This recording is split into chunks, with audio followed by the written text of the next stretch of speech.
This is always the hardest part of these videos. 5 people staring at you while you talk ambiently to a camera. I'm not supposed to have an audience. Put your hand, Hello, put your hand out. welcome. Thank you for being here. Today we are diving into The Few and the Cursed, the RPG game. And surprisingly enough, I don't actually know the story we're telling today because I'm one of the players. I get to be joined here with Scott Yules, the designer, the creator of The Few and the Cursed, the RPG system. And you're going to be DMing, running the show for us. And as far as you've told me, encouraging us to collect water, scrape together and scrounge all the craftable items we can find, and also avoid or embrace cursed objects. Is that correct, sir? That is a correct assessment of the game's world, for sure. Like, that's the base of everything that you're going to be doing. Maybe not necessarily in all of that in this adventure, but definitely over the course of any gameplay in this world is essentially the core things what you're going to be doing. Very cool. And you all are bringing this over to Kickstarter right now. It's based off of the Maximum Apocalypse RPG system, which is a system that came out a little bit earlier. So if people want to explore that world and how that kind of RPG structure works, they can dive into there. But this is The Few and the Cursed, which is based off of a comic book series as well. A world stuck in a perpetual Wild West, a Wild West that has existed for 70 plus years. That's correct, yeah. There was something that happened way back in the day, about 70 years ago, that changed it from having water to not having water. And so everyone has been stuck in this sort of like 1840s-esque feeling for 70 years or so without a whole lot of technological progression, as you would expect, because, you know, they're just trying to survive. So it's been this sort of Wild West, bandits, like, kind of thing for 70 years or so. Very cool. All right, I'm going to take a step back. I'm going to become a player in your story. So, good sir, go ahead and start running the show. Thanks, everyone. As I've explained the game to you all, I'll now kind of explain it more. I just explained that the world is this sort of perpetual Wild West experience. You all have your character sheets, and you know that your characters are all going to try to do certain skills with certain levels of proficiency. And you're going to be rolling a D100 percentile die to try to see if you succeed or fail. That's going to be what most of this game is. We're going to be trying to tell stories based on these things, and we're going to deal with the situation that I'm going to throw at you and see if you can get through it without, I don't know, becoming something else or destroying yourself in the process. So this game takes place in this dry world, and you have your varying abilities to either fight stuff, find stuff, or make stuff, and that's essentially how your characters are going to break down. And so with that said, we're going to take a time in this adventure called that I have labeled Fast Times at Ruka Ranch, which we'll get into as it'll start making more sense as the story goes along. But right now, why don't we have everyone sort of get used to each other, and I'm going to start actually by introducing Mike to everyone. If you don't know him, he's the one that's helping me out with this. Our Kickstarter goes live on the 11th of October, and so Mike is going to be the one who actually clicks the launch button to make sure it happens. So Mike, why don't you tell everybody about yourself? Sure. I'm Mike. I'm the publisher of Rock Manor Games. So I'm the person responsible for hitting that launch button and then actually manufacturing all these books and getting them sent to your door if you back us. I will be playing Calvin Waldorf. He is a gunslinger scholar and a treasure hunter. So he's sort of the guy looking for these cursed objects, hunting down treasure, just so he can profit and make money. I thought that was a good character for the publisher of the RPG and the Kickstarter going on. So that's the one I've decided to play. And as far as our Kickstarter goes, it should be online now if you're watching this. This is one of the videos we're doing as part of our campaign. So just make sure you visit the campaign and check out the Quick Start Guide. We've got a lot of free resources out there. So not only can you watch us play it, but you can also download and read through a lot of materials that Scott and I put together, so you can get a good sense of, you can play the adventure yourself with the Quick Start, or you could get a good sense of what the final book's going to look like. Well, and one of the cool things we were talking about before this recording, because I was asking, like, what's your thoughts? What's the goal? Like, and you're like, honestly, we already have a successful distributed system. I already have successfully published tons of games, including things in this world. I just want to show people that this is fun and there's something cool to do here. And outside of that, cool. whatever. Like, that's the goal. Yeah. And I'm like, Yeah, down. that's basically our marketing plan this time. You're like, we've done the proof of delivery, we've done the proof of concept. Let's just play the game. And I'm like, all right, that sounds like a bad night. That sounds like a horrible night, right? Okay, so let's go through what who the other people are and what they're playing. Let's just start in alphabetical order from names. So that would start with the A's. I think it's Tony, right? Tony doesn't start with an A, but Azure Rodriguez, the character I'm playing, does. My name is Tony Vicinda. I'm Chief Alchemist over at Plus One EXP, where we cover a lot of indie RPGs. We were supposed to play this game earlier this week, but life kind of got in the way. We'll be rescheduling for later, but I'm very excited to sit down and play it tonight with some of my favorite folks here over on Quackalope. Also, too, very excited to play with Scott again. I'm playing Azure Rodriguez. When we talked earlier about like, hey, you got to consider how you deal with cursed objects. You could also just not consider it. You could also just start out with a character who's in a real bad way when it comes to cursed objects. Azure is a let's set him at like 12 to 13, so very much preteen gunslinger / curse chaser who already has a cursed object in their possession, and that causes them some issues. So expect to see me get upset, fight a lot of things, as well as doing weird anime-esque, preteen protagonist moves throughout the course of the session, probably. I'm excited to see those poses. Okay, going down that list, then we go to Joe Thornbull. Joe Thornbull. Hello, I am Joe record, Thornbull.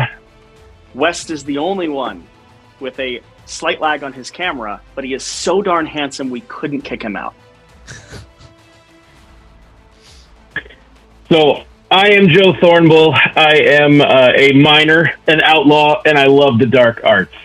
So I'm looking for all the bad things, and I'm going to take all the bad things, but I'm not going to sell them because I'm not some kind of dirty capitalist. I just want all the power for myself. I mean, this is clearly an important thing for me. And I believe that I'm a little bit older than everybody else in this group, so I'm going to make sure I play it that way. How old are you? Gray knows no bounds, so we're just going to say that we're a little bit older than the average Joe here, and I'm more than average. In the character's information, technically Joe is middle-aged, whereas three of the characters there are actually older. Well, fine. Then I'll play it as a middle-aged person. I'll feel quite young that way. There you go. All right. That works. So then we'll go to, I guess it's Reverend Thomas alphabetically. Great. Jesse Anderson, Quackalope. Really, really excited to be here. Super, super happy to be playing games. I'm playing Reverend Thomas, which, I have to figure out a character voice at some point. I assume it's gruff and aged. And the reason why I was asking West exactly how old he was is because I am probably on the higher spectrum of the age category when it comes to a world that has existed for 70 years as a wild Western state. I know this world. I have lived in this world. I grew up in this world. And I am proficient at surviving, specifically with 2 Bibles, always. One that has a revolver inside and one that has the Word of God. I want no cursed objects. I have no interest in the occult, and I will murder you I guess send you to the Holy Realms? I haven't figured that part out yet. Murder's justified somehow, though. We'll justify it later. It's fine. I pray for you a lot afterwards, okay? I feel bad about it. I feel real bad about it. All right, that just leaves one last character. Yeah, I'm playing Taylor Monk. I'm a blacksmith. I'm a doctor, and I'm also one of the older characters this time around. And who are you? Oh, I'm Keegan. Find me online at KeeganEXE. All right, cool. All right, Great. very good. Very good. Simple and to the point. All right, so let's go over what's happening. You are all survivors of these whatever world it is. Some of you have been living in it for like your entire life. I mean, everyone's been living in it their entire life, but some of you have been like your dad or mom was like, "Oh yeah, there used to be water," and you're like, "Oh really?" And like that was 40 years ago or something like that. But they were like, "Yeah, when I was a kid, there was water everywhere, and now there's not." Your grandpappy certainly told you about the time he was in his rowboat out on the river, and you're like, "What is that? What are those words? I don't know what those mean." But you've been surviving in this world for a while, and so you have eventually all wound up sort of traveling into the town of Mountain View. It is a small town built around a well and a water mine, and it provides basically enough water for survival and trade. But this town used to be plagued by some kind of giant snake creature called the Tsilkali. Whether or not people actually believe that outside of Mountain View, that's a different story. But the people of Mountain View are like, yeah, there used to be this giant snake that used to just roam through and destroy things and hurt people. And that was the thing that happened. But at some point in the recent history, a red-headed gunslinger wandered into town, claimed she could kill the snake, claimed she had killed the snake, and then moved on as wandering drifters tend to. And after that, this beast hasn't been seen since. So the town has begun to flourish, right? Without having to deal with all this destruction or rebuilding all the time, they could grow. And so there have been a series of newcomers that have wandered into town looking for work or news or, water or trade or something. And that includes all of you who have wandered into Mountain View at some point in time. Now, you've been there for maybe just a short period of time. None of you have been there long enough to really ingratiate yourselves into the community too much, but enough that you maybe have interacted with each other. And at the opening of this scenario, we're going to open it like you do a lot of tabletop RPG games, in a bar, being very boring, in a saloon, where there's lots of socializing and other things happening, maybe playing cards, drinking bourbon and or water if you're lucky enough. But there's also several other raggedy-looking people who are around the tables playing cards, socializing, drinking, as well as a group of saloon girls. The owner of the saloon is also the town leader, and so things happen because they can. But you're all sort of socializing, and you're using some of your gear or component pieces or trade or offering of jobs or trinkets or whatever you have to buy this drink and to hang out with these people, while this light harpsichord music is being played in the corner by one of the very talented saloon girls who's showing off her skills. Above you is where the other saloon girls are sort of eyeing everyone bored, but there's just people all around. So, what are your characters doing in this place, and how are you interacting with the other people?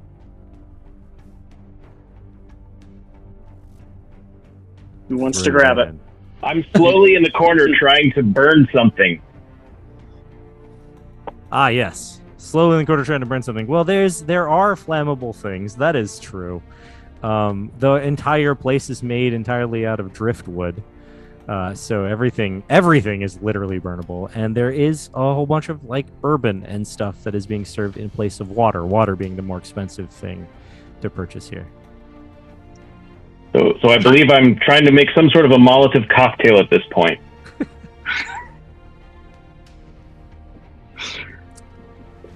Okay. While West is, not West. While Joe Thornbull is off in the corner doing whatever he's doing, I think I'm sitting at the bar, front and center, kind of middle of the entire thing, negotiating for a shot glass of water. That's what I'm looking for. I have one Bible sitting on top of the bar, just one hand resting on it. You do not know which one of those two Bibles that is. Interesting. Bartender is sorry, go ahead. No, you go ahead. I was just saying, the bartender is obviously going to listen to what you have to say, but then he's going to have to need something from you. So we'll throw in a roll in a minute. We'll see what everyone else is doing before we get to that point. Okay, Calvin is off to the side talking to a saloon girl, waving one of his water skins of water, sort of boastfully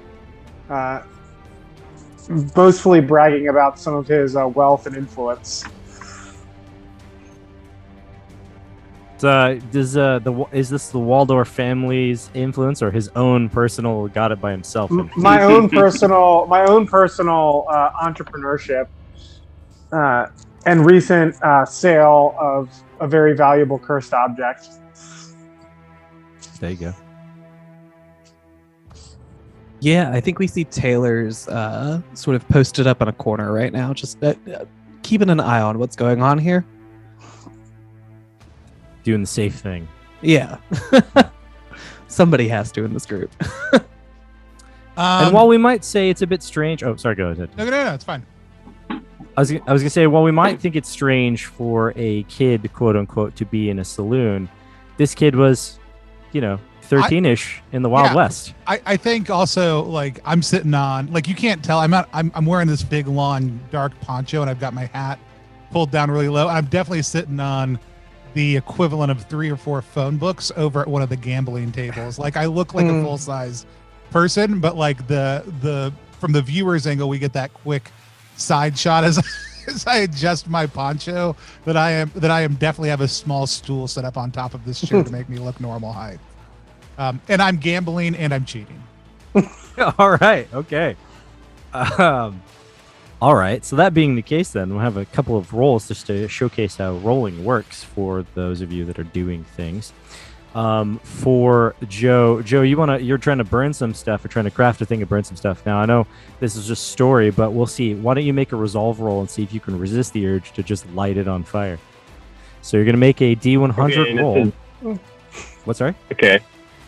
It says DC +3. I don't know what that means. Oh exactly, yeah, so that is that's actually a damage code. So what it's telling you is that you are actually good at stuff that burns. So when you take something like a combustible thing and you throw a Molotov cocktail at something, you will do 3 levels more damage with it than the other people would. So if any of the other characters had that same Molotov cocktail, they would do like 1d6, but you're going to do something like 2d8. Like that's how it's going to be.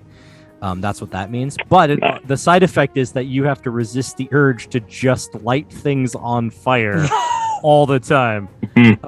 So that's why we're making this resolve roll. So you're going to make a percentile roll, and you're going to try to get below that resolve number for your character.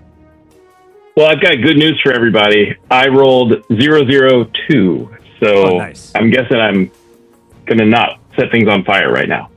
Yeah, your resolve is 50, so you need to get it below 50 for success, but a 002 would be under that 3rd degree of success, right under 1/4 value.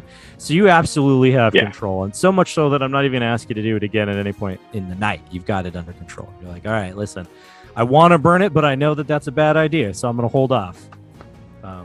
Keep it together. Now for Reverend Thomas is trying to do a charmy type thing, trying to talk a guy out of some water. Is that right?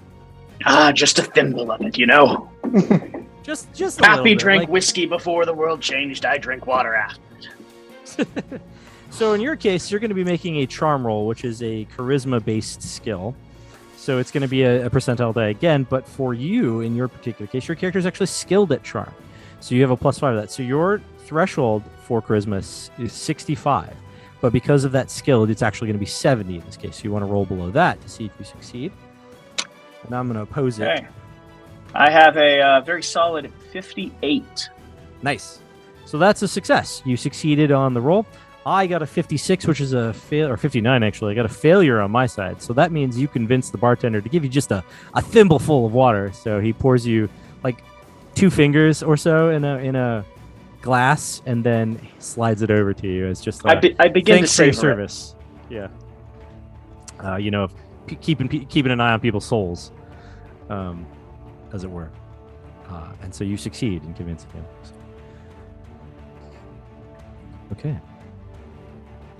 All right. So that's how dice rolling works. Everyone got it down? Got it. Cool. All right. So as you are just sort of socializing and sort of picking up on stuff and hanging out and trying not to burn things to the ground and maybe trying to convince the saloon girl that you're cool, you're listening to this music. People are playing games. Oh, actually, I forgot. Somebody wants to gamble and cheat. Huh? I figured I would bring it back up at some point. Somebody's gambling in the corner. All right. So gambling is normally a luck thing unless you are cheating, in which case it's a palming thing. Yep. So you're gonna. I've got proficiency in palming. I also have a Yeah. poncho on, which I believe gives me advantage on palming rolls. It actually does because you're hiding them inside of your poncho. Yeah.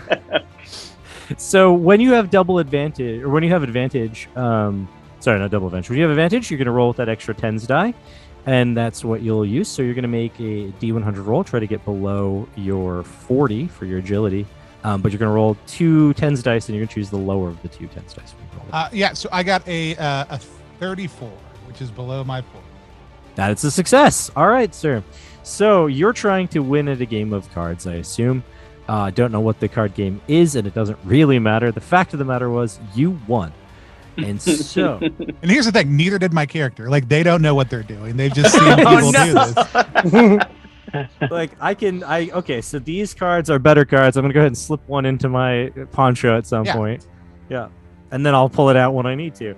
It's all face cards? Is that good? From this hand alone, you gained 2 water units from your gambling there. So that would be something you'd list on your inventory. Each character here, if they're relatively normal sized, which is a few of you, then you only need 2 a day to survive. If you are bigger, like Joe is, then you will need 3 a day to survive. So you already have your daily allotment. You won a single game of cards by cheating. Just out of curiosity, if I have a water skin listed that holds 4 units, is it considered? Do we assume it's empty or full to start with? We can. So I actually don't know. I guess it's up to the storyteller. So in this case, I'll say that it is full, just because Calvin over there is already shaking a full one around. So we'll just go ahead and say that you guys have some water. So this is an additional. So you get like a canteen of water or something, which holds two water units. So yeah, so you can add a canteen to your inventory. So I successfully negotiated for 0.2 of a unit, is what I heard. Yeah, I mean, it's sort of loosey-goosey on whether or not that's I'm like still a whole unit savoring or not. It's like it. a half Don't a worry. unit. Yeah. I'm still enjoying it. But yeah, you got some water. But over there, the kid that, just tucking the hat down so no one realizes that they're gambling with a kid who just cheated them out of some water. Maybe not the best situation if somebody figures out that there's cards hidden under the poncho. Like, hey, why is this deck getting smaller and smaller every hand we play? And it is. Like, no one's noticed yet, but there's a few less cards every single hand. As this is all going on, the harpsichord music stops abruptly, and the young brunette who was playing it shouts at the 3 scruffy men who have surrounded her to back off. You all can tell that these gentlemen, quote unquote, fancy themselves to be gunslingers based on the peacekeepers that they have hanging at their hips. But several of you have those kinds of things hanging on you, so maybe you're all just kind of fancying yourself to be gunslingers.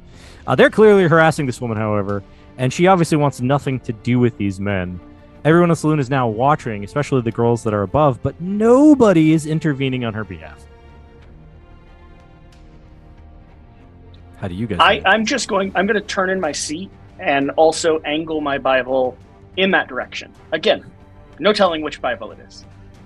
I'm going to saunter over as the person who always wants to look cool to the ladies, as Scott put it, and confront them. All right. Is anyone else going to react to the situation? Yeah, I'm going to pocket like 3 more cards. I'm going to get my hand on one of my hammers, but I'm not going to do anything yet. Sure. Just keep your hand on it, just sitting there on the floor. You just move. You're just maybe gonna leave. You're gonna pick up your stuff and go. Yeah, who knows? Okay. I'm going to pull out my harmonica and just hang on to it for a minute. Okay. I'm going to fill All right, that then. musical void we all have. Get ready for some diegetically Sure. tense music. It's going to supply the soundtrack now that the harpsichord's ended. So in that vein, Calvin, as you approach these 3 gunslingers, they seem to be fairly gruff. Like, one is very obviously like, "I want your talents elsewhere, young lady," and she's very much like, "Leave me alone," right? Like, I was playing the music, and I'm fine with that for right now. Well, first I'll try to sweet talk these guys to calm down. Yeah? Yeah. What do you say to them? I tell them to relax and start going into one of my stories about a recent trinket I found and how much it could be worth. So calm down. Let me tell you a story about my awesome life. That'll help out. All right, cool. I like put my arm around them and I'm like, hey guys, don't bother this lady because you could have all the money you wanted in the world. if you start treasure hunting like I did and go into one of my tales about, finding a coin or an old lighter in the sand and selling it off as a cursed object, whether it's cursed or not, for water. Right, like no guarantee it was cursed. Could have been. Yeah. All right, so that's a decent story. They're all looking at you like raised eyebrows, kind of confused as to why you're approaching and being like, "Hey, stop doing your thing because here's how cool I am." But what we'll have you do is we'll have you make a charm roll because you're trying to talk them down. So you're gonna make a charm roll, and in this case, these NPCs, there's this amiability spectrum, spectrum. These guys are currently at angry, so you can adjust them based on your successes. So we'll see. Okay. So I'm doing a charisma roll with charm, right? Yep. So I'm 50 charisma, and I am skilled at charming. Oh, skilled. Okay, so that gives you another so it's 5. A 55, so 55. Right? Yep. Okay. 8%. Okay. So I'm going to try to... Quite a good tale indeed, Scott. Yeah. I mean, they got an 18, which would, for them, be 2 degrees of success, but you have 3 degrees of success. Is that right? 8? Mm-hmm. Yeah, that would be 3 degrees of success. Yeah. So you absolutely destroy them on that posed roll there. You're like, oh, no, your story is way better than their ability to resist your charms, as it were. And you move them from angry to neutral. So they kind of are like, all right, I guess. And one of them is just like, well, I guess you make a good point there. I guess we could be making more money if we were busy out looking for this stuff rather than wasting our time in here with these harlots. How does one get into your business? Well, guys, follow me over here. We'll sit down at this table. We'll leave this lady alone, and I'll tell you about how, with a little bit of hard work, you can get all the ladies you want at the next saloon. It's a multi-level marketing scheme. Yeah. Sit down, give me some water. Let's talk about Yeah, well, we work for the big boss man here in town, so I don't know. You have to break it down for us real easy, like how do we start? Just walk away from our boss. And right then, you notice a guy step out from one of the doors in the back, and he's sort of eyeing you with this interest of like, what is this guy up to? And you know that this is the community leader. This is the guy in charge. He's watching you from the back room.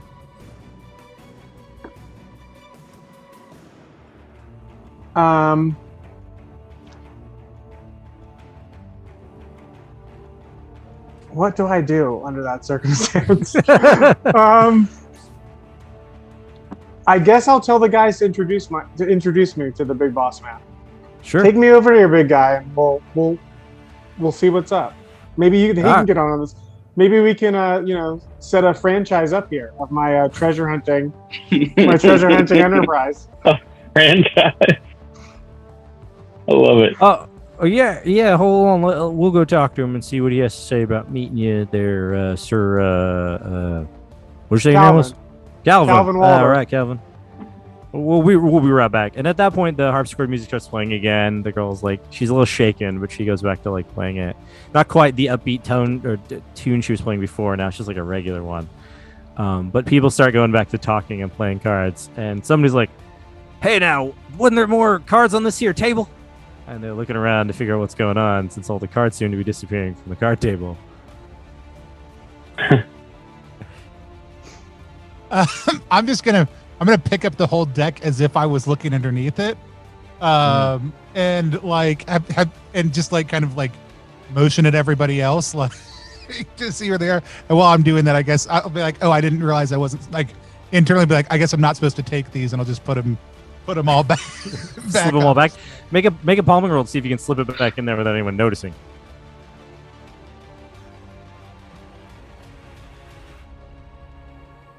That is a 14.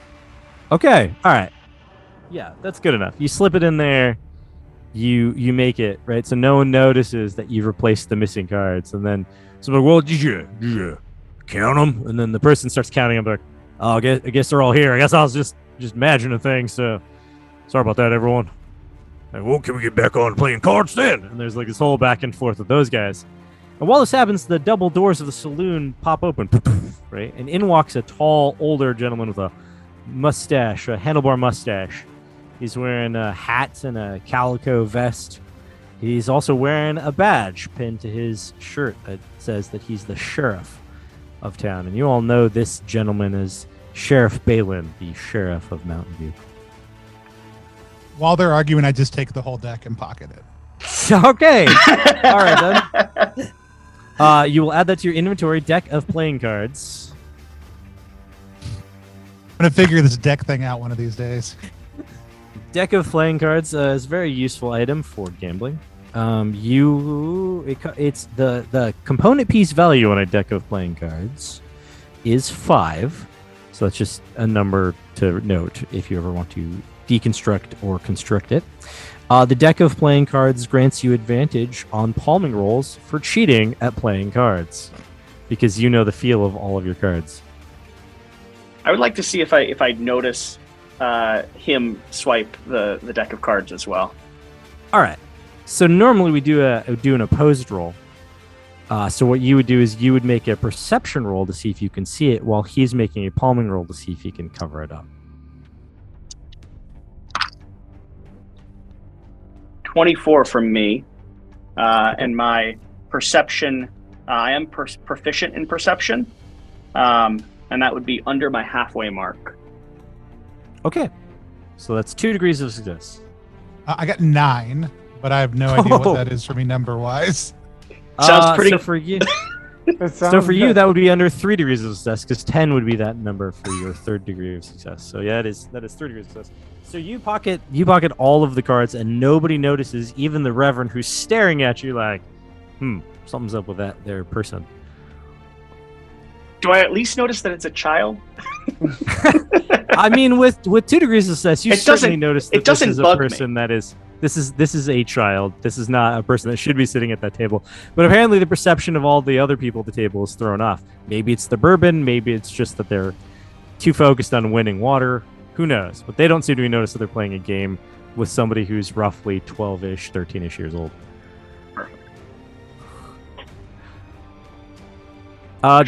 Sheriff Balin has walked in, right?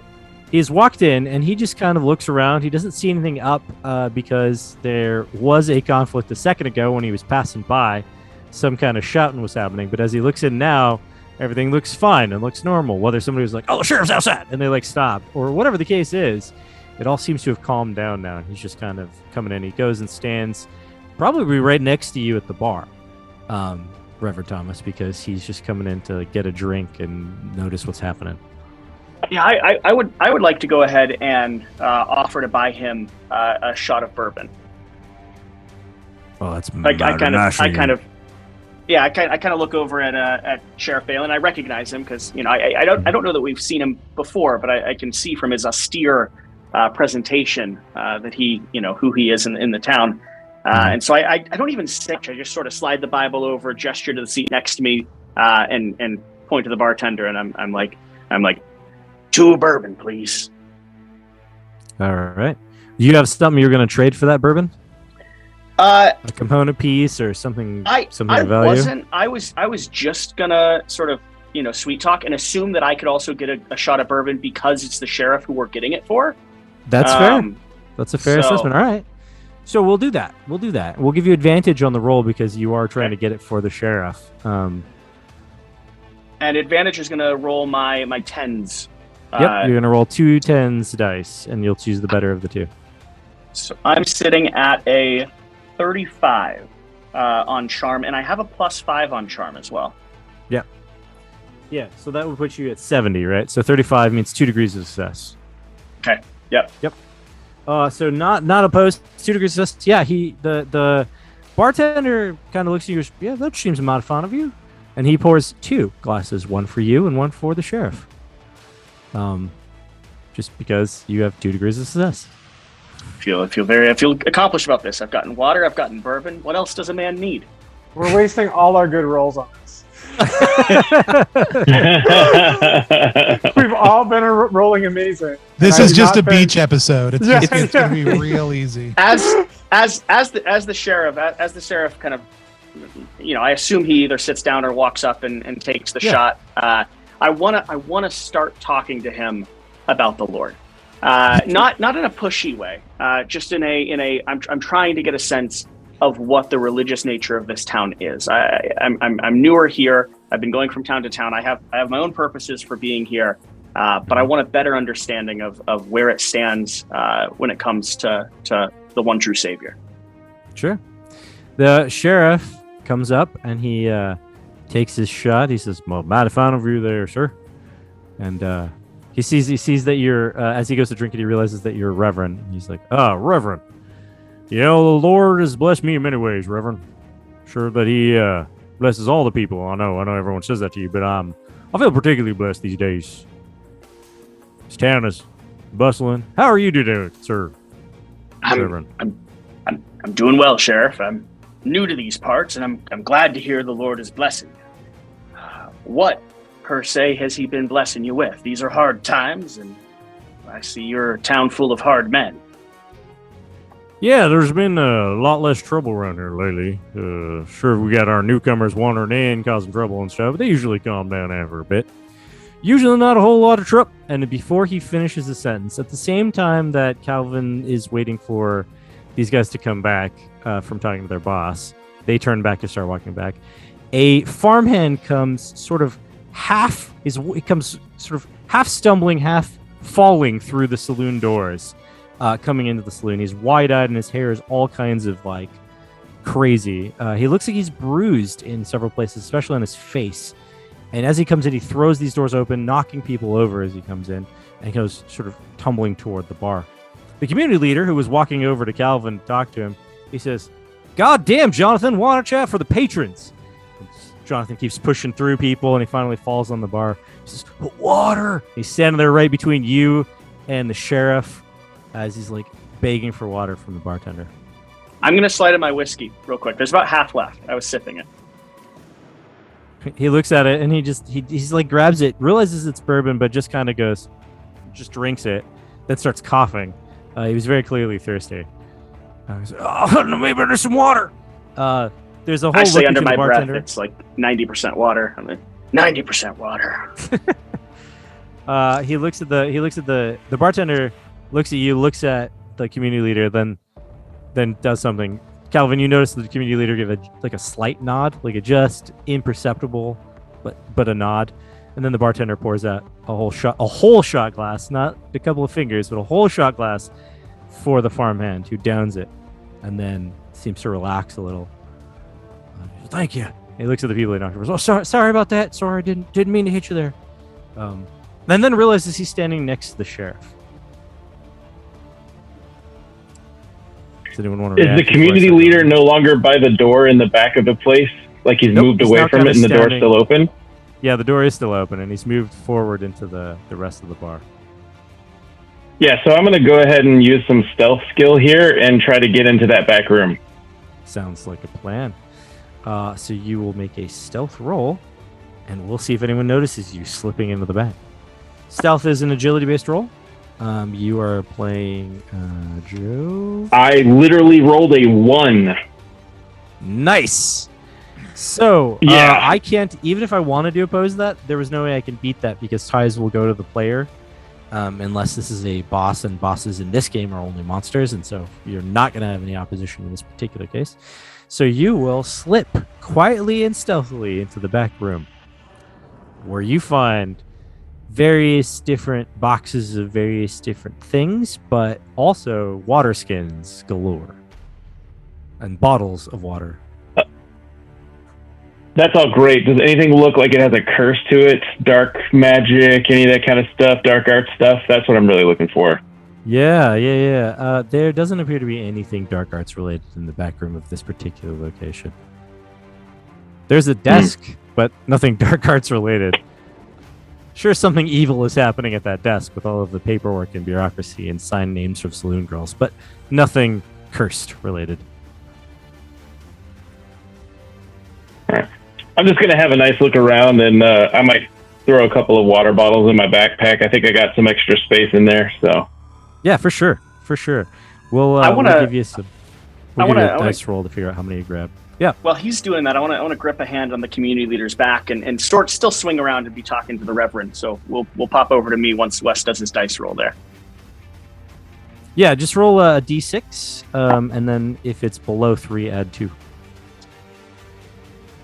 D6. Okay, hold on. I have to use my flamingo dice that I was given by a wonderful member. So because frankly, so far they've done really well. Okay, that's a 3. Okay, all right. So 3 it is. That's how many water.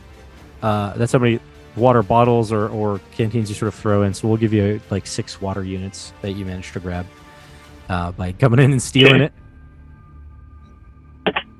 Any paperwork on the desk that I should pay attention to, or is it all just boring, mathy stuff? It's mostly boring stuff. The community leader is literally in charge of the entire community, so it's mostly like amounts of shipments back and forth.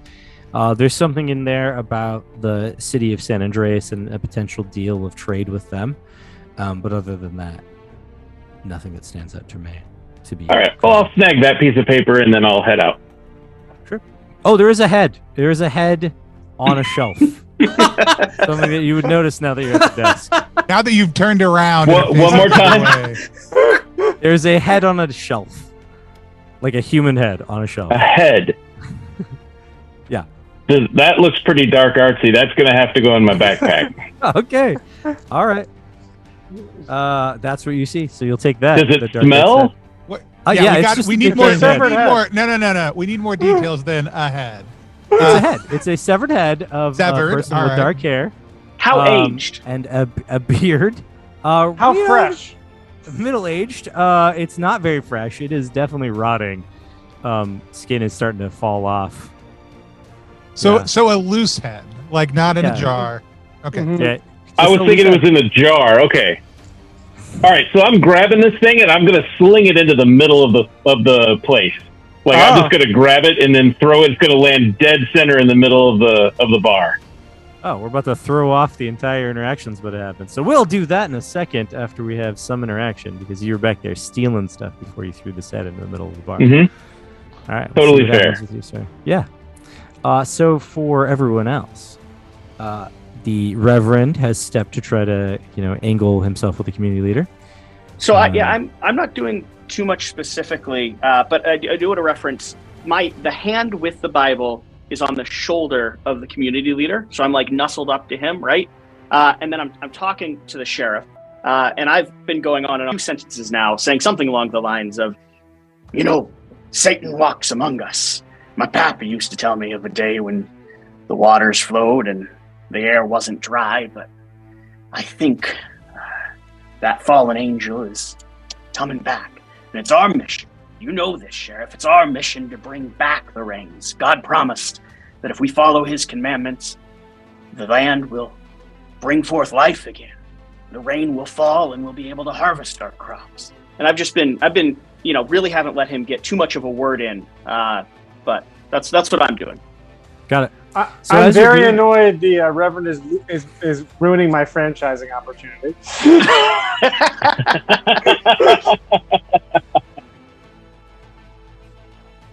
So as you're doing that, as you're having this speech, the person this farmhand that took this shot glass and took this water, he finishes the water. He's sort of said his apologies, but he says he interrupts you. He's like, yeah, Satan does walk among us, and I know, Sheriff, you got to help me. Some free militia bandits, they came and they took over my ranch, but this is what I'm saying. They was led by some kind of ghostly rat man thing.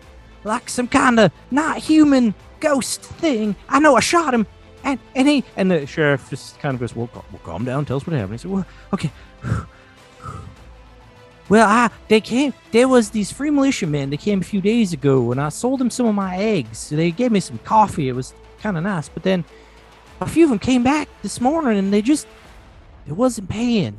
You know, if you get what I'm saying. And I tried to stand my ground, Sheriff, but I shot at this rat thing, and I think the bullets just went through it. Like, they didn't touch nothing. And I ran. They chased me. I got a little beat up, but I got back. I got into town. I don't know if they're coming, but they definitely took my ranch. And that's the conversation that's happening at the time that a head comes flying out of the back room and lands in the center of the room. How does everyone react to everything that's going on? Tell me what you're doing when you hear all of this. My first reaction is to run to the front of the saloon and see if these people are still in pursuit. Yeah, you're not the only one. Several other people move toward the front door. Most of the table that Azure's sitting at just get up and walk out. They just sort of like, they're not going to be party to any of this kind of nonsense, and they certainly didn't come here to have a fight. So they just kind of like half the saloon just gets up and like walks out. So you're able to get to the door, the general mass, and like see if anyone's following. It doesn't look like it. Aside from the people all leaving the saloon, that's really the only activity on the road. So one story or two story situation here. Anyone else doing anything before we get into this head falling into the center of the room? Are we in like a 1 or 2 story building here? It's a 2-story building. It's a 2-story building. Has a second floor with all the rooms where the girls. The girls are up there, right? Yeah. They're on the banister looking down. They were gazing down with their lustful ways. I'm gonna make my way upstairs. Okay. Yeah. So you start making up the stairs, and some of the girls are looking at you funny. You could tell that they definitely can tell that you are not very old. They're just like trying to figure out what to do about you as you come up the stairs. And this is a very quick, like, poncho whipping around me movement. Like, I'm just going to the first open door I see. I'm going to go through it and look out and like climb out it, get to the outside. Okay. Yeah, easy enough. The girls don't stop you. They're just confused. And as you go in, right, one says to you, like, "Where are you going, sugar?" And then you can do what you need to get out. Easy. Do I clock the actual child walking upstairs here?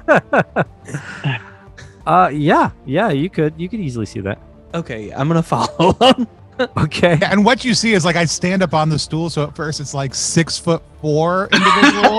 Yeah. Then like I jump to the first landing and it's like 4'8". I love that. Yeah, I'm like, oh, that's a child. Oh, they're going. Okay, yeah, I'm good. I just want to make sure the kid doesn't harass the girls. Reasonable. All right. So as you're heading up the stairs, a head falls into the center of the room. Joe, you have everyone's attention as you throw this head into the center of the room.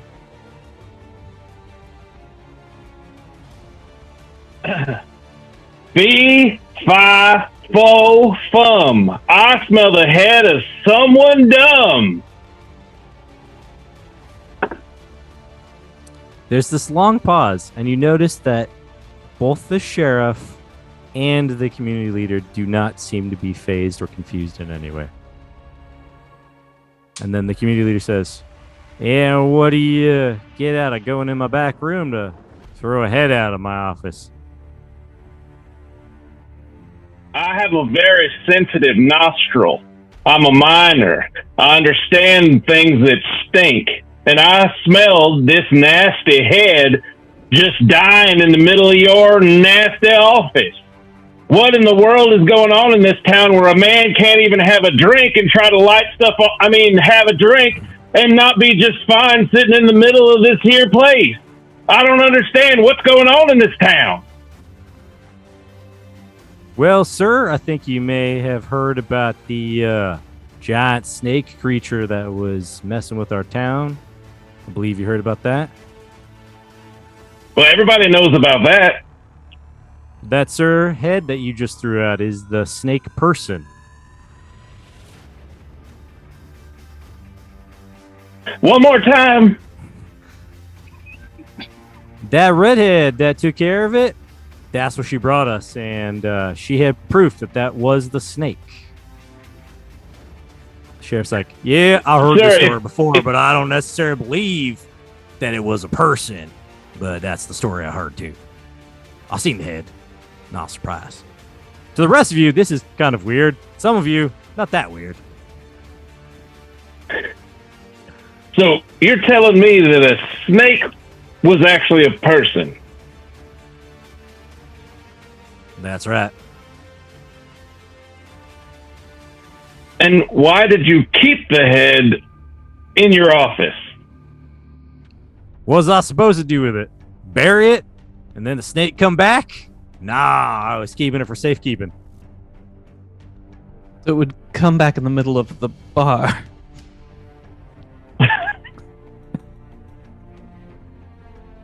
Sheriff says, it's all right, well, sounds good here then, I guess.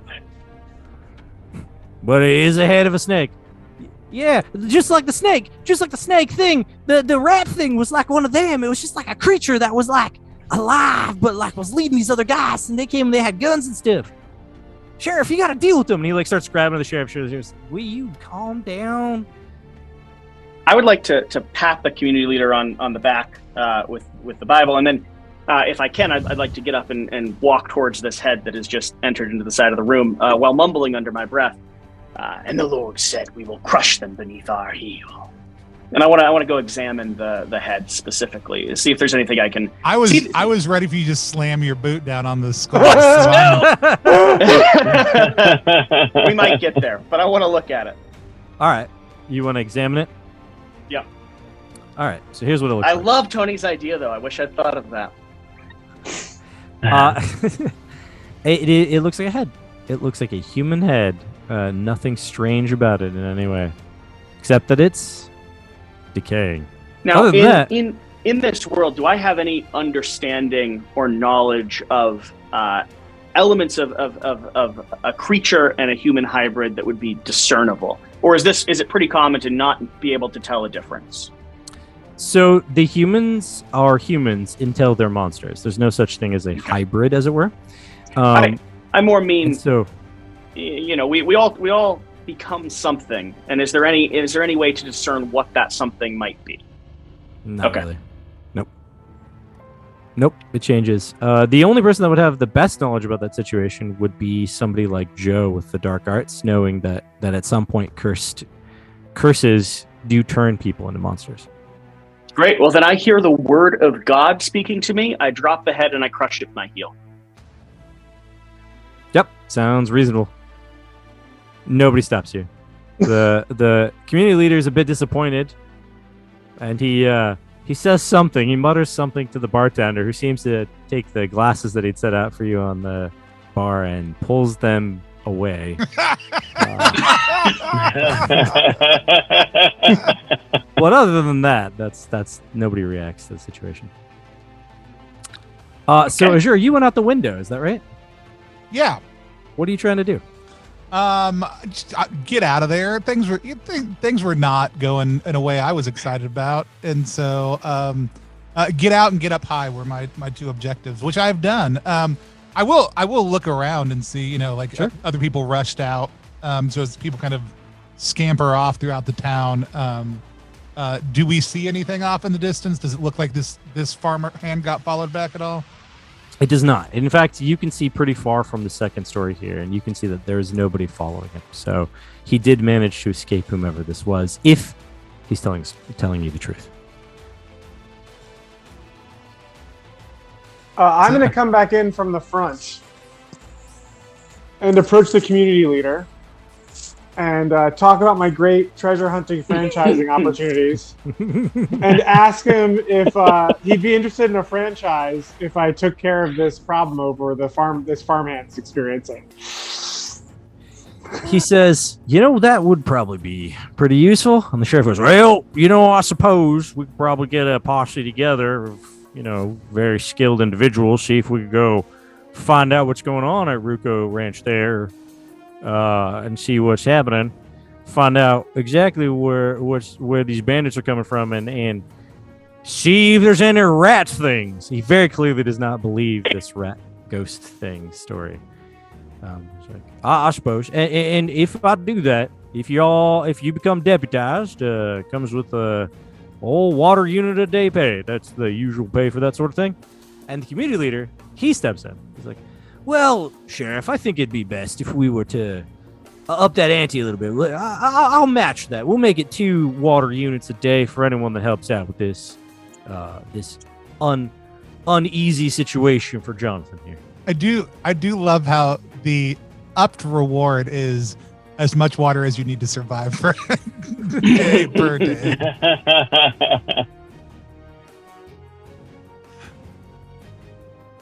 Oh, well, I guess if you're volunteering, there's Sonny Boy. I guess we could work that out.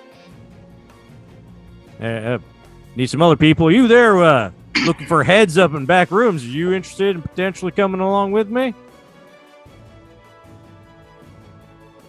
Well, I suppose, but I'm going to need me a couple teeth from that there head. The community leader and the sheriff just kind of look at each other. There's like an raised eyebrow. Calvin can see it. The Reverend can see it. And then the community leader says, I suppose if you want a tooth or 2, that's fine. And I am a bit larger of a man than your average Joe, so I'm going to need 1 extra water. Well, now, no, the deal is there are 2. If you want to try to negotiate with him now, we'd make a charm roll to see if we can discuss that. I'm just going to grab my old harmonica and just start playing a really amazing song, which also gives me an advantage on charms. However, I don't have any charm skill, which I'm hoping makes me like even instead of disadvantage. Yep, yeah. So it would have disadvantage Beautiful. for not being proficient, but then you gain the advantage, so it equals itself out. Wonderful. And that would be a 42. All right, and so for your character, Joe, that would make it a failure. But it's a 42, and it's with my harmonica, so that, like, helps a little, right? No? Okay. No, it does not. Unfortunately, it's still a failure. You're not able to convince him with your harmonica that you need an extra water unit. Fine. 4 teeth, then. Yeah, if you want to take extra teeth, that's fine too. I'm gonna shout out over to whoever Joe is, whatever he looks like out there in the corner of the room, and I shout out, "I'll give you your damn water!" And then I turn to the sheriff and I say, "The fear of the Lord is the beginning of wisdom, Sheriff. Will you come with us?" I was already going. You're coming with me if you're coming. Okay, great. He said he could get a posse together. I didn't know if he was joining us specifically. He seems kind of cowardly if he's still alive. I'm just clarifying all the specifics of this negotiation. No, he's coming with you for sure. He's the one leading the posse. He's deputizing you as his deputies. I was just confused. I'm sorry. It doesn't sound like you dealt with this snake before. I have not dealt with I did not deal with a snake before. It was before my time. But we're going to deal with a rat ghost thing, apparently leading some bandits. Sounds This free militia bandits. The Jonathan clarifies this everything. Free militia bandits, apparently. And you yourself don't believe in demons, Sheriff? I believe that the Bible tells me that they're demons. I just don't believe that demons will be walking among us to cause trouble. But we can talk about that as we go, because it's going to be a whole day's walk out to Ruco Ranch. I don't say anything. I start leaving. Oh, all right then. I guess Reverend's on his way. Anyone else joining us, or am I just taking... What time of day is it, just out of curiosity? It's coming near sundown. Yeah, it's actually getting to nighttime. So Reverend just... The pastor just walks out. Yeah. Anyone else thinking about this? Otherwise, we should probably figure out whether we leave now, immediately to arrive about midday tomorrow, or if we're going to wait The till Lord dawn. is my light. I shall fear no evil. I think we have other pre-gens. That way, when Jesse's character wanders off into the woods to die, nothing bad will come of it. Or we could head out at dawn and be there by about sundown tomorrow. He's already gone. I'm sorry. Yeah. So he's basically talking to Calvin at this point. Calvin and Joe, if they're still standing there. Well, I wouldn't I'll mind. grab my lantern and light it, and then just start heading out after the the Reverend. Sheriff looks at Calvin and goes, "Well, son, looks like we're headed out now." Yep. So he gathers up some things that he has from the bar. They actually do go. Some of the gunslingers that had the peacemakers on their hips, they run into the back, be at the community leader's command, and they come out with some water skins as your payment for the group of you that are going with the sheriff. They've been given to the sheriff, and he hands a canteen of water over to you, Calvin, because you're still there. So you get 2 water units from him. Got it. And then he'll eventually give the rest out to the others that have accepted this job. Does anyone else want to go? I need any kind of good men or good women. He looks at the ladies. He's like, "No, not trying to leave any of you out, but any good folk that want to go with us."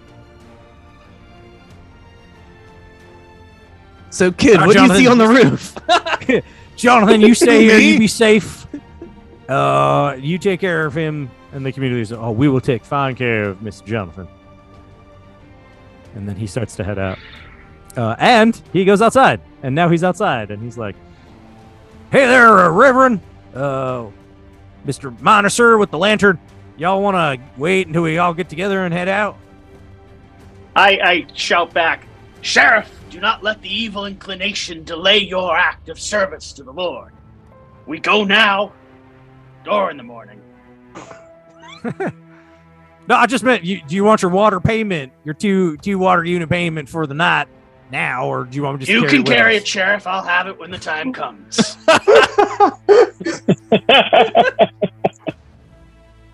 When you've earned it. So at this point, Taylor should also be out on the roof, I guess. The awning over the. I think I've just reached my top half out of it.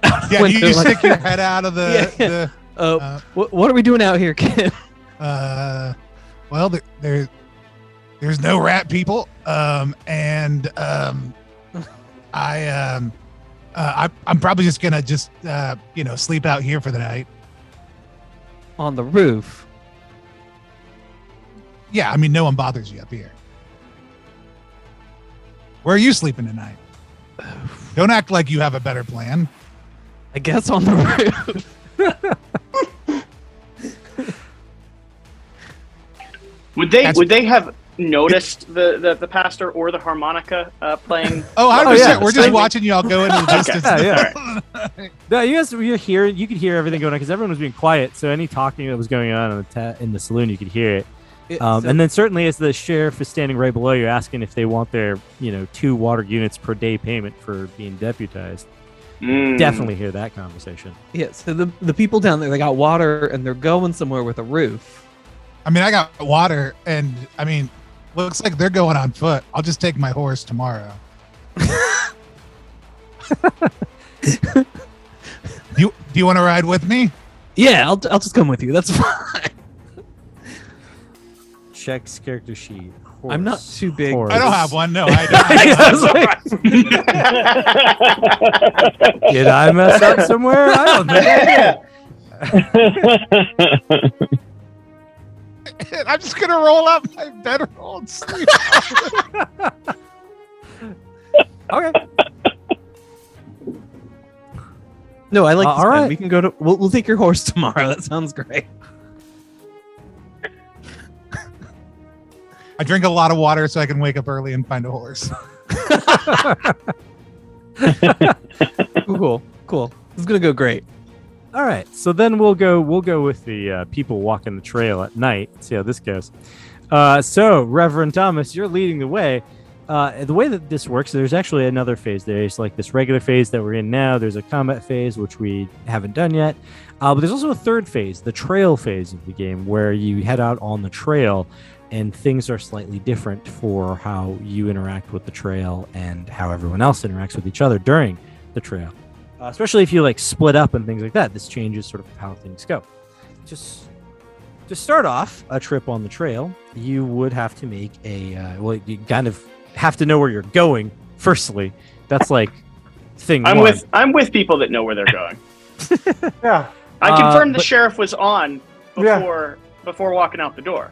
Right. Yeah, and you are going the right direction. You are headed the right way.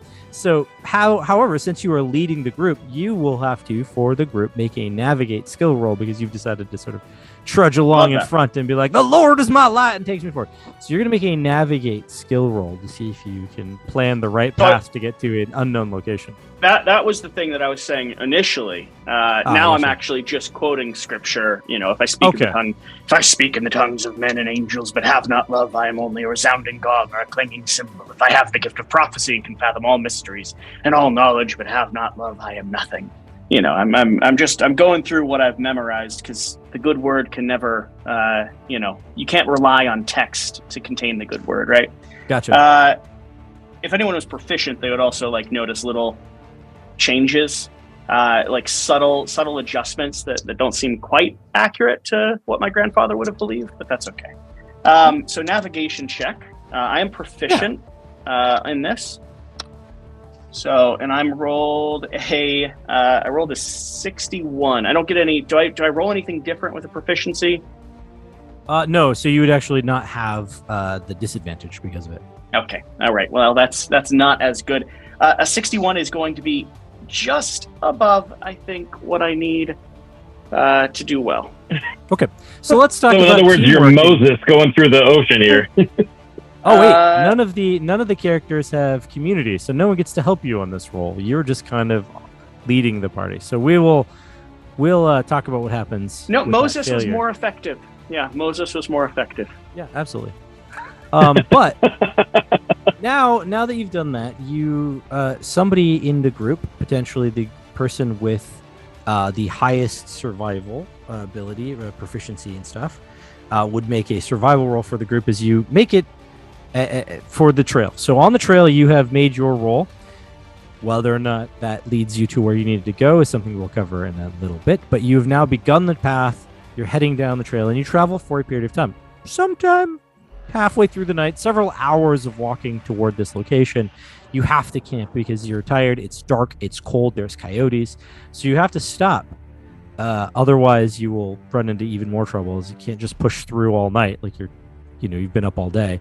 So of your group, someone has to make a survival roll to see how well of a camp you set up out in the rocks and things outside of Mountain View. So whichever of you is the best at that.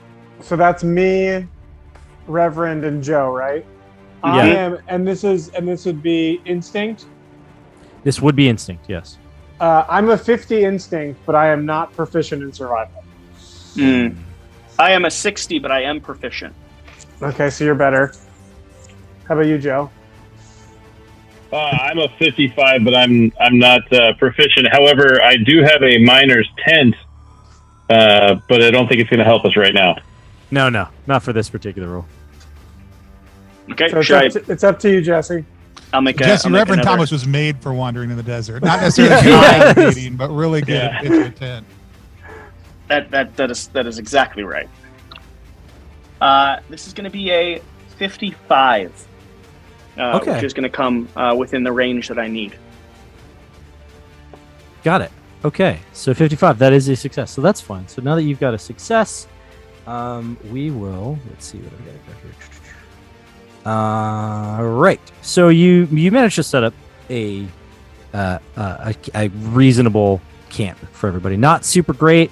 We don't get to roll on the favorable conditions table or anything like that. You just sort of set up a camp, and it's small fire or whatever it is that you do to get through the night. So it won't gain you any cool benefits or any of the negative effects. Right? You won't get cold or anything like that. But you will, and you won't be attacked by coyotes or vipers or something because you set up a camp that was pretty well established.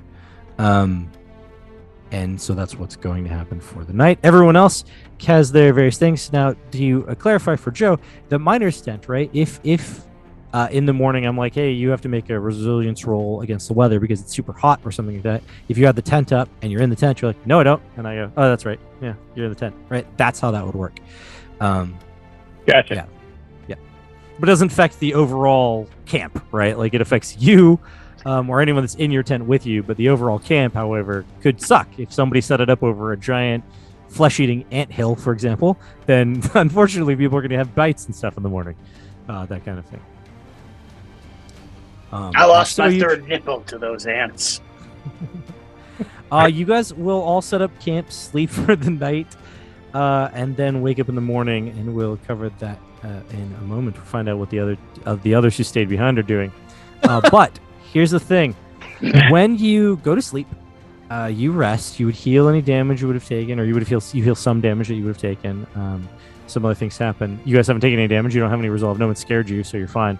But when you wake up in the morning, if you haven't consumed 2 water units or more, depending on your size, Joe's case, if you haven't consumed 3 water units, if you haven't consumed, you have to consume a number of water units. If you haven't consumed that, whatever you haven't consumed becomes thirst damage that you take. So you have to drink your water that you were given, or take it from your inventory. If Joe only drinks 2 water units, for example, then he will take 1 thirst damage, right? Because he needs to drink 3 in order not to have that. So slowly but surely, he will slowly dehydrate. Right. He stole those bottles. All right. Well, I'll definitely drink my 3. Oh yeah, you stole enough that you're fine. Yeah. I took mine out of my inventory. Yeah, I'll drink mine too. I still haven't accepted anything from the sheriff, so I'm just taking mine directly out of my water skin. Okay. Yeah.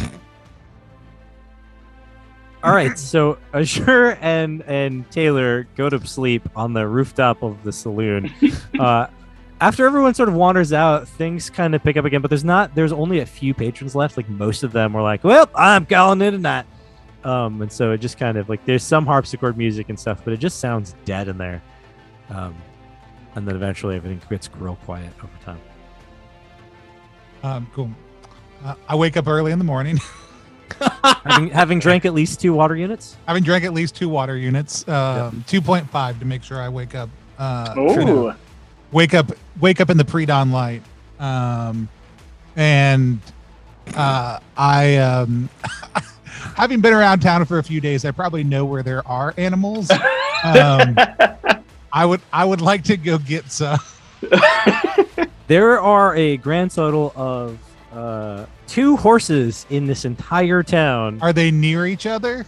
They are. There's only one stable. Okay, there is a stable. They're not just like hitched at somebody's. No. There's it's like yeah, they are a person's stable. Yeah. Like it's like a blacksmith's like side stable kind of thing. Yeah, absolutely. It is a stable. Yeah. Absolutely. I'm gonna go get them. Okay. So you go and get them. Well, there's 2 of us. If I can only get 1, that's fine. I only promised 1, but if I can get 2, a horse likes having a friend. Really with impressive. So if you want to be able to do this, what you have to do is you actually have to make an animal skill roll to see if you excellent, because I'm not good at that. Yeah, to be your friends and follow you. And let me clarify, my character has fed apples to this horse. I think of it as my horse. It is not, and I don't have any sort of animal kin at all. Okay. So you are not proficient in it, meaning that you'll have to roll with disadvantage and see how. Yeah, absolutely.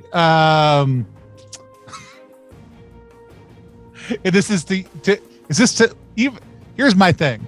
I'm happy as far as I know. I'm going to open this up and let these animals out one way or the other. Right, I get it. Whether or not they listen to me is a different question. Right. That's what we're finding out, whether or not they follow you in any way. 24 is good. Let's see what the other one is. 44 is, I don't know. Let's find out. Yeah, 44. 44 works. Yeah, it's a success. Yeah, you pull it off. You don't get both horses, but you managed to convince the one you fed apples to follow you. Cool. Does the other one just run off, or is it just hanging out? Yeah, just kind of wanders off. It doesn't gallop away in like a hurry. It just kind of just walking around town. Yeah, yeah. But you managed to get the one, so you have control over the one, and you're able to kind of get a blanket on it and whatever, make it seem like it was yours the whole time. Like you don't know that you don't find any saddles in this place. Like so it's obviously up in some other. You know place, what? and you'd have to, like, I wouldn't have known to hunt look for for it. one. Like, Yeah, I mean, right. I realize that people use saddles, but like, I don't know how this works. And You so, can still ride a horse without one. It just gives you some kind of control over the animal. yeah, sure. Less chafing. Yeah. Yeah. So I convinced my horse friend, who I'm just calling Apples. Like, I don't know their actual name. All right, cool. And I'm standing on their back and like yelling, like whisper yelling to the top of the saloon in my fakest, most gruff voice. Hey, Apples and I are ready to go whenever you are. Taylor. Yeah, this will be the thing that wakes me up. Look down. Now I'm a blacksmith. I believe I recognize this horse. Yep. Yeah. Doesn't have a bridle. I'm not gonna mention it though. I'm just gonna head on down. No bridle, no saddle. Clearly. What I would like to do is, as I'm heading down, I would like to, I don't know, like make a bridle out of things I have on me. Absolutely. Okay. So you, I don't know if you have component pieces or not. Doesn't look like you do. So you just have to sort of jury rig one together. What you're going to do is you're going to take something apart. Yeah. Or actually, you would take something apart. So you would have to take something apart from your inventory to build this. Okay, cool. Yeah, I'll take my I'll take my tool belt apart. This feels like it has the component pieces it would need. It's a leather belt. There's some little metal bits. Yeah. I mean, that's fair. You won't get the benefit of the tool belt from this point forward, but that's fine. But yeah, I see. I just see what you're doing. I'm like, oh yeah, they had some of those back there. Do we need one? It'll be fine. It'll be great. Let's right. move now. So what you're gonna do now? We're gonna make a crafting roll to see how well you put it together. You will succeed. It's just a really matter of time on it. So what you'll do is you're going to make a crafting roll. Okay. And tell me what that is. Now you are going to use some tools, I assume, at crafting. Yeah, tools, I have crafting tools. right, which grants you advantage, but also your special ability increases this code, which we'll get into in a second, for using tools. Okay, cool. I'm just gonna go ahead and roll then. The better of the rolls is a 48. Okay. And so for you, that is a success. That is not quite 2 degrees of success, but close. Nice. Close. So being in the regular phase of the game and not in like combat, the repair code for making something would be decent. So it'd be 2d4 plus 1 per degree of success. In your case, it's actually 2d4 plus 3 per degree of success. A bridle and saddle and stuff is like 5. So what you'll do is you're going to roll 2d4 plus 3 and tell me if you succeed in putting 5 together at once. If not, then we'll make another roll to see if we can do it on the next time. Cool. I just rolled that and I got 9 overall. Perfect. Yeah, you were absolutely able to put 5 together. You know, it could have been up to 9. That would have been the maximum you did. Yeah. Right. So if you were making something that needed 10, you would have to roll again to see how you do it. And then it's like an hour, 2 hours, or 3 hours, or 4 hours, depending on how many times you had to roll of crafting. So you crafted that. So it took some time, about a half hour or so, and you put this thing together. Now you've got some kind of bridle and control over the animal. As you're doing those, like the other horse walks by, and I'm like, that one's called doesn't like apples. Okay. Right, let's get out of here quick. You know how to drive one of these things? Yes. I thought you'd know how to drive it since it's your horse. It's my horse, but like I don't drive him. Like Right. there's a level of respect going on here. Okay, yeah, we should talk about this outside of You don't town. drive your friends. You know what I'm saying? Sure, I'll drive your friend for you. That's right. All right. I do know how to track, so we can follow. Yes, you do. Yeah. You want to see how well they do? You do. Make a tracking roll for me. Sure. Okay. You asked that as if we didn't have to make a roll, and I'm like, I mean, I don't have to see how well we do. No. I want to see how we well can you just do poorly. It's fine. I don't think I get any bennies on this or anything. Nope. That's Not that I can that's see. a 14 though. Oh, hey. All right. So Roll. you can absolutely keep track of them, no matter how fast you go on the horse. You can easily catch up to them. But as you're traveling, you sort of notice that they wandered off a little bit, and because the sun is now rising on the camp. Hearsay. So can we can see how the farmer came out and where they split off the Yes, trail? yes. Is that what you're saying? Exactly. Yeah. Exactly. We should just You meet can him at the farm, right? Yeah, 100%. We're just gonna keep on going. Got it. Yeah. When the sun falls on your camp and starts waking you up, Reverend Thomas, the sheriff, Calvin, and Joe, you can now see more of the desert, and you can see the Ruco Ranch off in the distance, and you were like heading in the wrong direction. So you were actually wandering off into the desert, which would have added a day to the travel if you had continued. But fortunately, you're not very far, so from your distance, you can now see it. At least you weren't led into a bad place to camp for the night, so the Lord was leading you somewhere. The Lord always leads me somewhere, son. But yeah, you can see that you were definitely going off into the desert. You were about to wander for 40 years if the sun hadn't come up. Okay. And so, now once that you awake, know where you're going, yeah, you can easily correct yourself and that. I would like to, of course, start off the morning with a inspiring prayer service, which I assume everyone else takes part in, right? And so while he's doing that, I'm going to go forage for stuff. I don't really need any of this stuff. So sounds reasonable. I wrap foraging, up, I wrap up my prayer service probably fairly quickly as the barbarian starts walking off. Yeah, you can easily forage. This is the thing that you do. You're a miner. So foraging, You've got your pickaxe, right?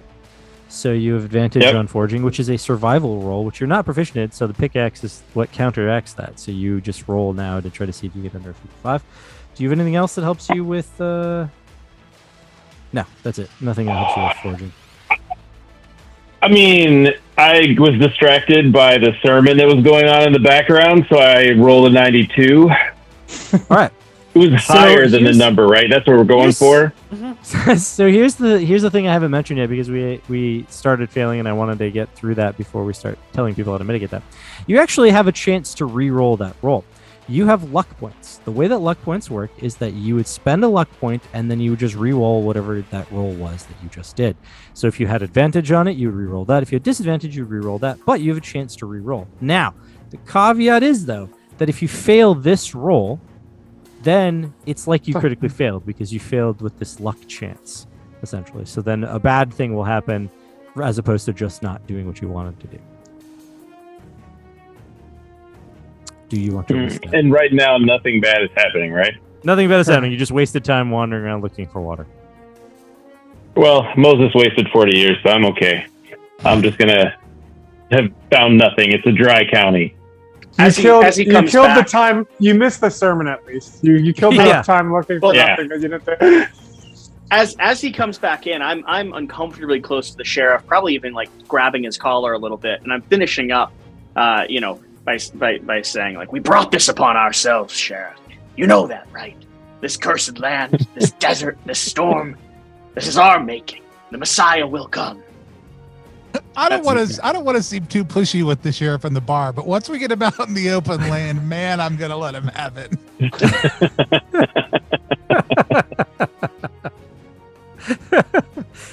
Well, I believe you. I believe that man made this happen. I'm not sure how or when, but I do believe that we've been cursed by the Lord for sure. I'm much more. How else could water disappear? I'm much more impassioned because I've come to understand that he doesn't actually believe in like. He has some degree of lack of faith in what has happened in the world, and eradicating the foul beasts helps restore the world to what it was. Or at least that's your perspective. That's right? my perspective. Sort of yes. Yeah. So the sheriff is numero uno in terms of my conversion story. Gotcha. What about Calvin? What does Calvin do during all of this stuff? I'm gonna start getting my gear together. And I want to head off to this ranch. Yeah. So as Joe's coming back, you're already starting on the trail. You can see it now. You don't need to rely on the Reverend to lead you anywhere. No, yeah. I'll head in there first. So you start heading off. As you guys start the trip, as you start the trip, Calvin, walking toward the ranch and everyone else that follows you, you could see a dust trail getting kicked up as something is moving quickly through the dirt, kicking up this trail of dust on the way to the ranch. Like it's clearly headed in a straight line right for the ranch.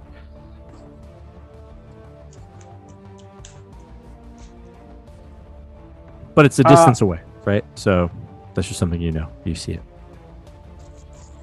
I'm gonna squint and see if I can make out what it is. Make a perception roll, see what you can see. Sure, why not? What's perception under? Instinct. Yep.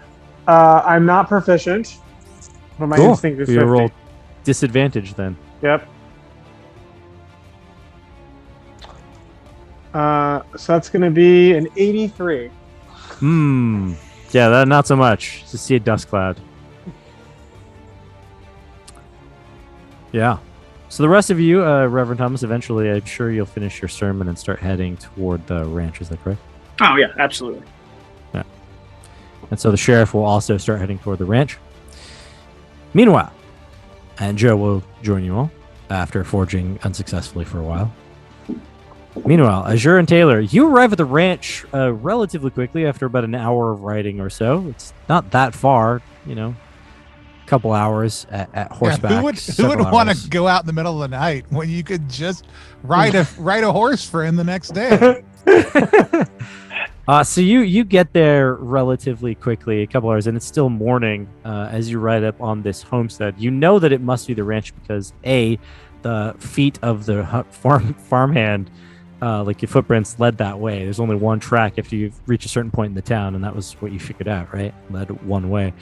So this is where it came from. But also, it's basically this one story, sort of potentially 2-room, rectangular rustic cabin, a small barn, an outhouse, and that's everything out there. But it's surrounded by this fence. It's a pretty decent sized parcel of land that is obviously this ranch thing, but it's got this very unsturdy wooden fence around it.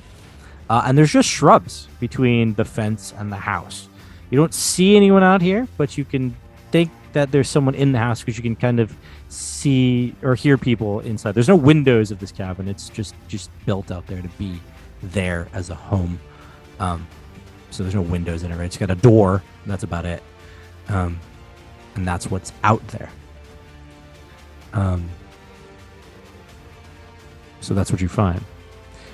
You can see as you arrive at this place, before you actually go on the property or try to get anywhere near the cabin, you could see people walking toward you at a distance because you have a horse, so you're a bit higher. You have a little bit of a better vantage. You could see people coming towards you, and you have to assume that this must be those others just really far behind. So, kid, I think we should hide the horse because the sheriff, I'm going to choose my words carefully here, doesn't like horses. Whoa! Are you kidding me? The sheriff doesn't like horses? I don't think he's going to like you having this horse. Yeah, I could see how that is. Yeah. So we should hide the horse. He's against private property. I get it. Yeah, one of those types.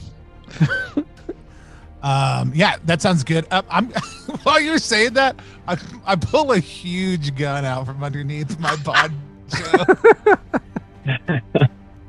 And I want to sight down the barrel at the different groups of people that I see and see if I can get a better sense of each of them. Just trying to check out the people walking towards you from a distance. Yeah. Okay. And in my mind, the best way to do that is by pointing a gun at them. Does this gun have a scope, or is this just like a revolver? It's a repeating rifle. I'm going to imagine it's probably not scoped. Okay, No, cool. no. It wasn't But in it is my a head. rifle. I just wanted to make sure. Yeah, and whether the gun is huge or whether I am It's just just large particularly proportionally. small Yeah. is TBD. It's really a matter of scale. That's a 9 again.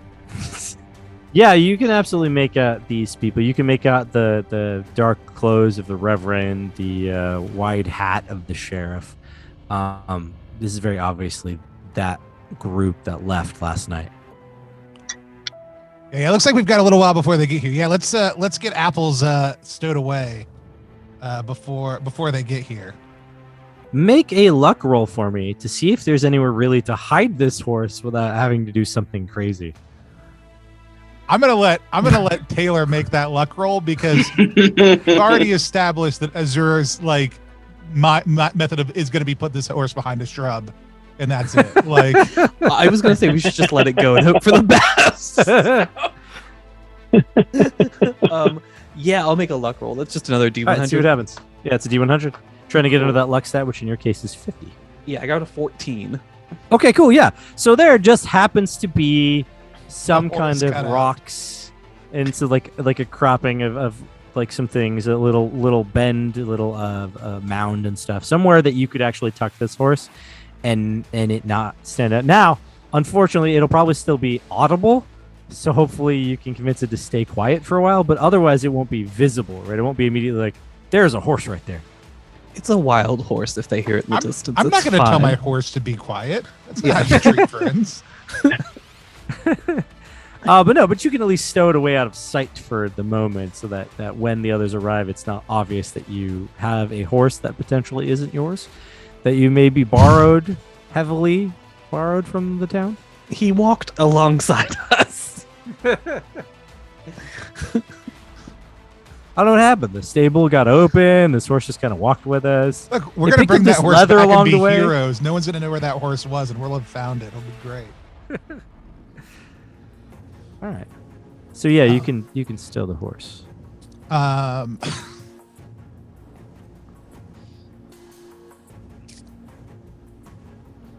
As they approach, I'm gonna draw myself up to my full height and walk out in front of the sheriff and say, "Hey, yes, you looking to get in on our posse? If so, you can buy your way in." Excuse me? I said, if you're looking to get in on our posse, you can buy your way in. Boy, I don't think you understand. I'm the sheriff. And if you were part of a posse, you'd have to be deputized by me. I'm sorry, you're the sheriff of where? Of Mountain View. And where are we now? Not Mountain View, that's where. All right, kid, what's your deal then? What are you trying to do? Are you part of this here free militia bandits? I think I recognize from yesterday. And he points at Taylor. I think I recognize you from inside the bar yesterday. Oh, yes, this is my child. I can vouch for the kid. I noticed him at the seat. Look, first come, first serve, just like at the bar. You know what I'm saying? You want in on this action, you got to buy your way in. I point over at Calvin. This guy knows what I'm talking about. I say we just stop these bandits ourselves. Leave this kid out front. Okay, but you're not going to know what we know if you do that. I mean, we've been here for a while.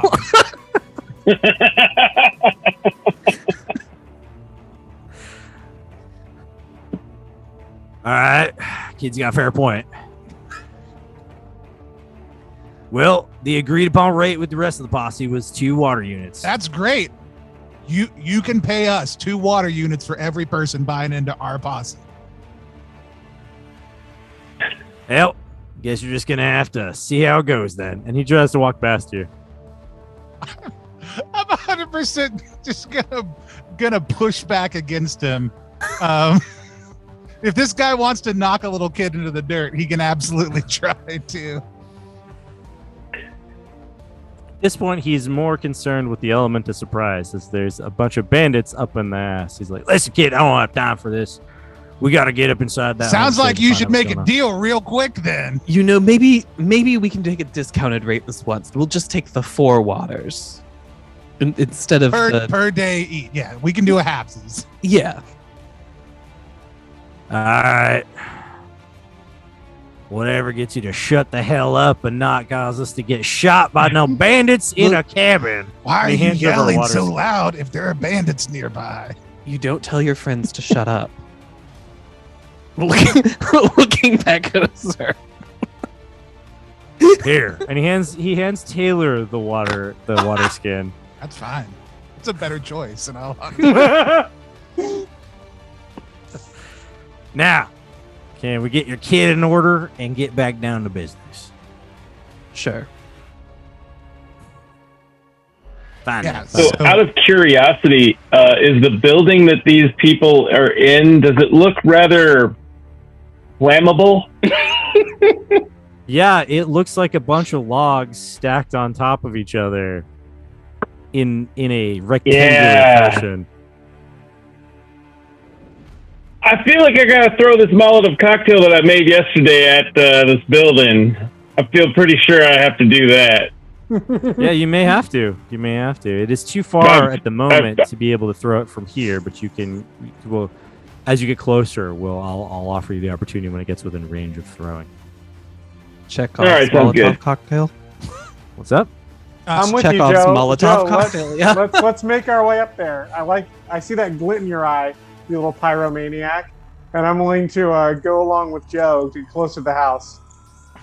The I sheriff get my hand actually on my rope and my gun. The sheriff actually urges you all to quietly climb over the fence and make your way to the cabin and maybe surround the doorway, right? And he's got a plan. The brief plan he gives you is that he's gonna try to knock on the door in order that they come out, and probably based on his experience with this sort of thing, they are not gonna come out. They're just gonna start shooting through the doorway. So if you guys are all set up, then when they come rushing out thinking that they've shot whoever is on the other side of the door, then you can take them down, right? Based on his experience with bandits. He's a sheriff after all. He's done this a couple of times. I mean, it's a bad plan, but if you want to do it, that's fine. What do you think, Reverend? What does the Lord tell you? So About I'm standing next to the sheriff, not saying too much, but keeping within a few paces of him this entire time. And so I don't, I'd say something along the lines of,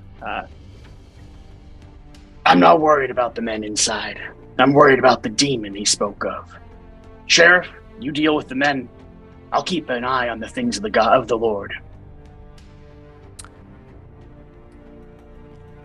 All right.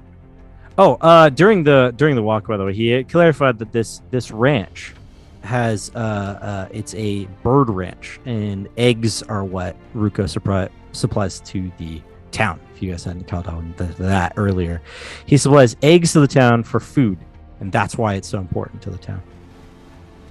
By the way. All right. Well, So he's going up to the enough. main house? Yeah, there's basically a house, a barn, and an outhouse in this place. Okay. And he's going to be walking up to the main house.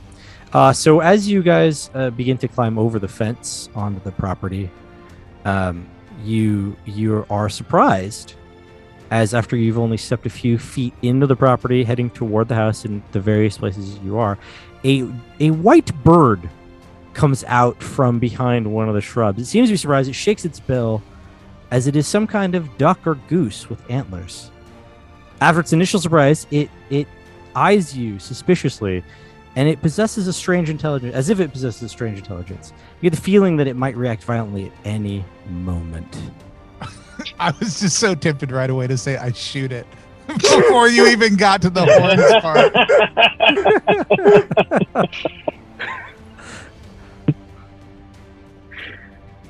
What do you all want to do with this goose duck thing with antlers? See Azur reaching for a gun, and I'm just putting a hand out. I'm gonna reach for my rope. Okay. And maybe try to lasso it. Okay. Anyone else want to do a thing? Do we have? Is this the type of egg-laying creature that would be on this farm, or is this not the type of egg-laying creature that would be on the farm? This is probably the egg-laying creature that the Reverend mentioned. Okay. Taylor, I'm just looking at it. Yeah, that's fine. You can look without your gun this time. Just once, I'm asking. I glance over. I stay close to the sheriff, but I glance over and I just mumble under my breath, "It's delicious." All right. I don't stop walking. I am transfixed at the house and its flammability aspect. Okay. All right, then, Calvin. We're going to have you try to wrangle this thing with a wrangle skill roll, which for everyone at home and for those playing this game, wrangling is the skill used to do like ranged attacks for ropes and whips and stuff. So it's the thing you would use if you're using like the bull whip or something you would use for lassoing. Wrangle would be the thing. And it's essentially the same as a brawling type tackle attack, but you're doing it at a range. Or if it's with a bullwhip, right, you would be whipping, and so you do some damage from the end of the whip. Okay, so it's an agility roll. It is an agility roll. Yeah, it's an agility-based My skill. agility is 45, but I am skilled at wrangle, so it's All right, plus 5. so 50. Yeah, so 50. 50. So I have to roll 50 or under. Mm-hmm. Let's see what we get here. I got 50 on the nose. Nice. Okay, that Excellent. counts. That's a success. All right, so you take this rope that you had pulled out previously, and mentioned that you pulled out. You start to swirl it around, then you throw it. You catch this thing in a way. How do you want to have caught it? What did you want to do to it when you grabbed it? I mean, I was aiming. It's like a goose-like creature, right? So I was aiming yeah. for like its neck. Like I sort of want to try to get around its neck and like reel it in and control it. You know. Gotcha. So it's not squawking and alerting these bandits. Put it off to the side. Yeah. It absolutely reacts in surprise when you lasso it. It tries to squawk, but you've cut off its wind for a second, so it kind of like it's trying, but it's just not getting the sound out. Which is good, because as you pull this thing into you to keep it silent, a bunch more come rushing out from behind the shrubs, but they are running away from you instead of like running towards you or anything. They'll take off toward the barn.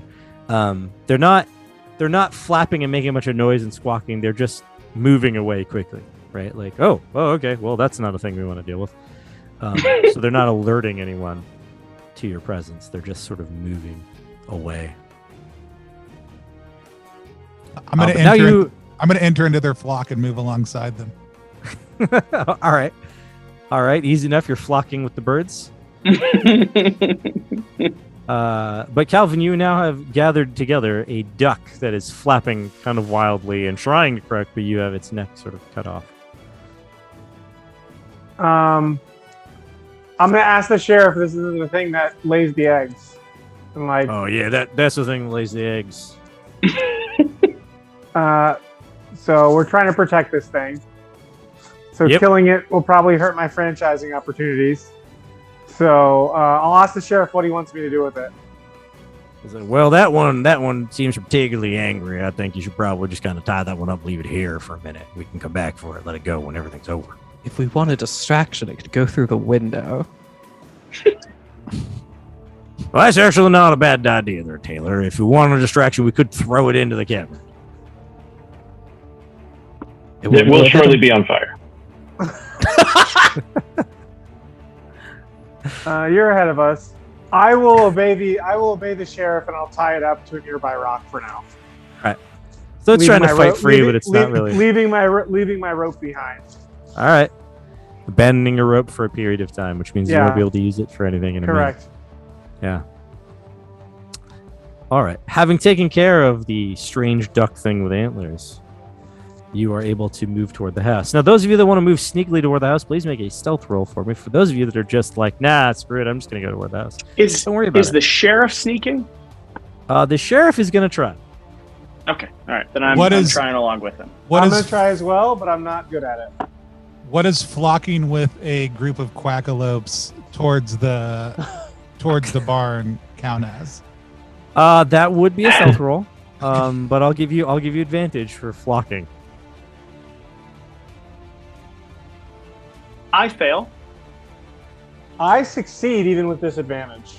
Barely.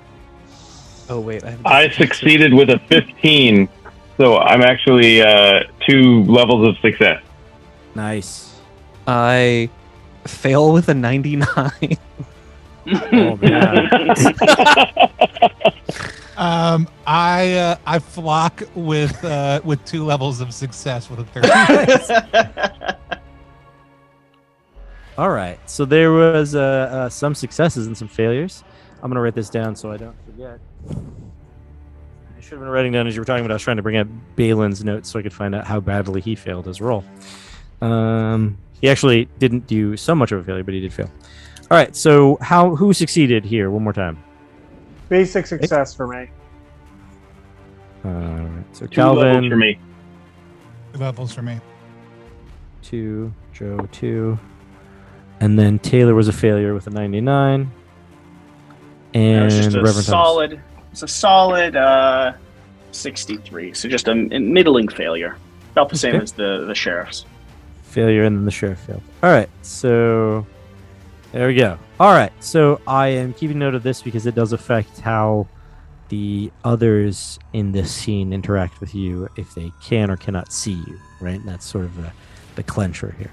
So based on this information I'm seeing that Azure manages to flock well enough that they are able to slip kind of around the building into whatever position they want to be in for this next bit of time.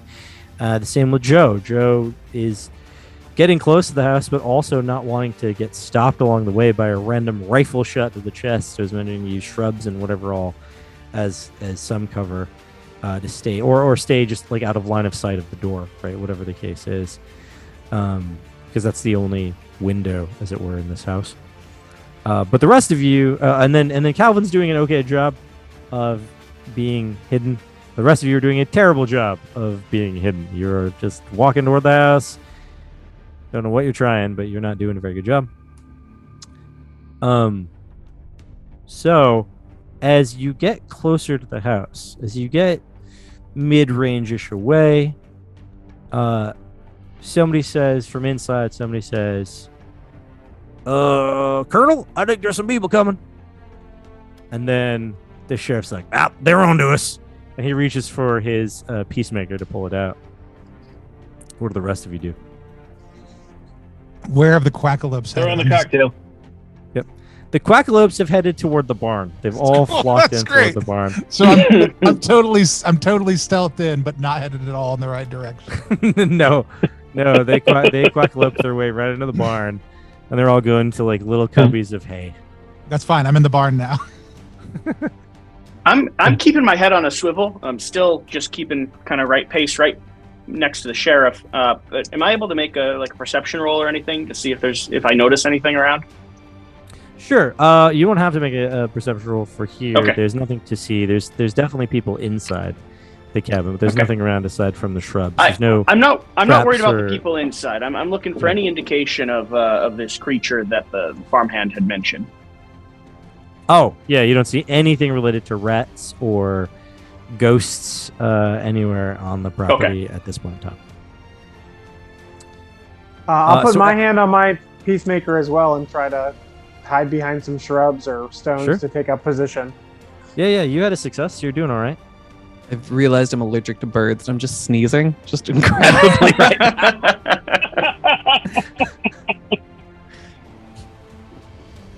All right. So as you get closer, as some of you go for your weapons, the people inside start coming out. There are 3 of them that come out of the place. They are wearing the dark, dingy clothes of the Free Militia. Now, the Free Militia is a group that just exists. They do things. They sort of travel around and do jobs. They're like, they have some sort of history, but nobody really knows it very well unless you become a member of the Free Militia. Then you become super proud of it. And they tell you the whole story, etc. But none of you are members of the Free Militia, so you're not fully well versed in their story. But they have these dark clothes, and they are not wearing any kind of insignia that indicate, aside from the dark clothes, any kind of insignia that indicate any kind of ranks. But they are carrying rifles, all 3 of them that come out, and they are pointed downward toward the ground. They're not pointed at anyone or anywhere, but downward toward the ground. But for those of you that are able to see this, there is another person, a 4th person, who's standing inside the doorway to the cabin, but trying to remain kind of obscured by the door, as it were, not coming out. And the sheriff just addresses them, says, seems like y'all are taking over a ranch.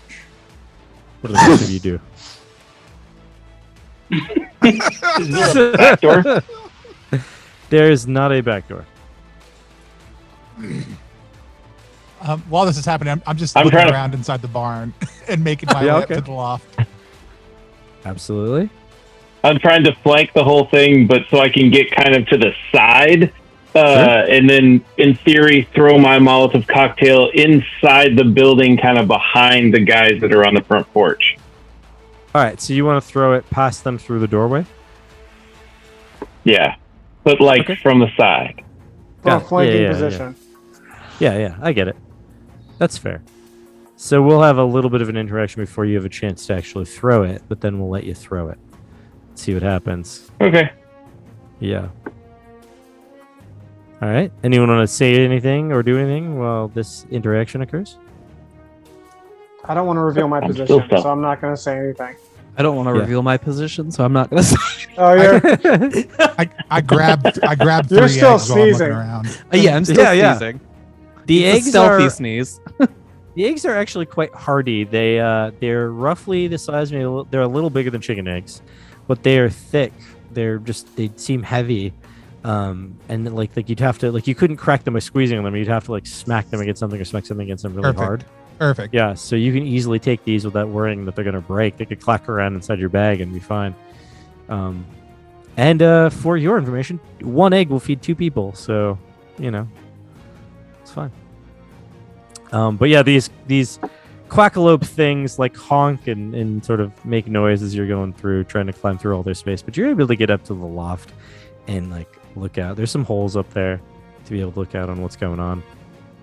Point your rifle through if you wanted to or whatever. I mean, that's how I look at things. So Yeah, through the rifle across down the scope, down the sights. So, for the rest of you, the sheriff, he sits there, and the person inside says, somebody inside the cabin says, "You might say that might be the case, but we actually plan on making this here ranch do better than it was before." Sheriff says, "Well, I'm not sure I believe that." It's like, "Well, sir, that's exactly what we plan to do. And why don't you come out here and talk to me then, man to man, face to face?" It's like, "Well, I'm not sure I want to do that there, Sheriff, because I feel like you have a little bit of a trigger happy there.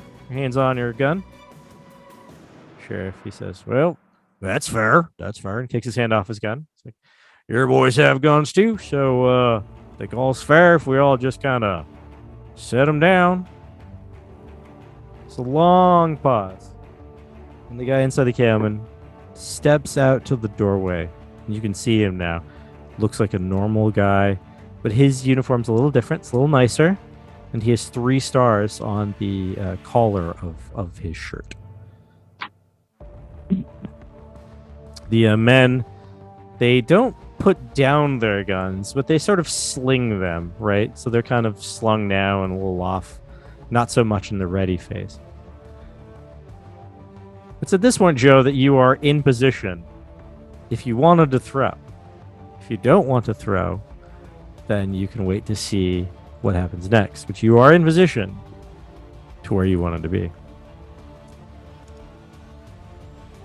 Oh, I'm throwing it, but I'm going to try to make it land right in the middle of their little group. Okay. So it kind of hits, well, maybe right to the side of them, so then it splashes up and gets on all of them. That's what I'm aiming for. Let's see how well you can pull it off. You're in position, and it was the position you wanted to be in, Okay. so I'll give you advantage on your throw because you wanted to be there. So you wouldn't be at a disadvantage position, right? You wouldn't have. That's not where you would have thrown it from. But a throw roll is an agility roll. It's just a straight agility roll. It's not a skill. It's just a combat thing where you make an agility roll and see how well you do with advantage. Like I said. Oh, advantage. I forgot advantage because that's really good. That's a 4. Nice. It was a 94 before advantage, but it's a 4 now. All right, so this Molotov cocktail that you had, you get it lit and then you throw it right at the same time that this person comes out. And he's like, Well, Sheriff, I'm outside. Right about the time this thing comes flip. You all see it, and you know exactly where it came from. It came from Joe. He's been carrying it around in his hand for the past 10 minutes. And you just see it flip, and it lands in the center of these guys. Woof, big whoosh of flame. Joe, will you make a dice roll for me? A Molotov cocktail normally does 1d6 damage, or 1d6 3 plus 3 damage, which we call heavy damage in this game. That's the normal business. Now you're increasing that damage by 3 steps. The way the damage works is everything has a code, and the scale of the code goes up or down depending on situations or advantages or whatever. In your case, plus 3 damage code steps. So from 1d6 plus 3, which is heavy damage, H on your character sheet. So those of you peacemakers, that's what damage you would do is 1d6 plus 3. It's going to go up from 1d6 plus 3 to 2d6 plus 3, 1d plus 7. It's going to be 2d8 plus 7. Wait, 1, 2, 3. Yes, 2d8 plus 7 is the amount of damage you will do with a Molotov cocktail. Because you like fire.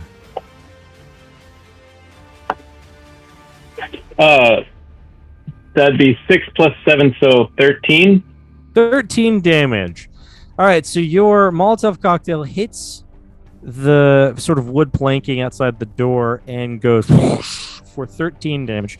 For those of you who are looking at your character sheets, you can see how much damage that would do to your character, which may or may not be enough to have killed your character right off the bat, depending. So for example, I guess for all of you, that wouldn't have been enough necessarily to kill you, except maybe Calvin.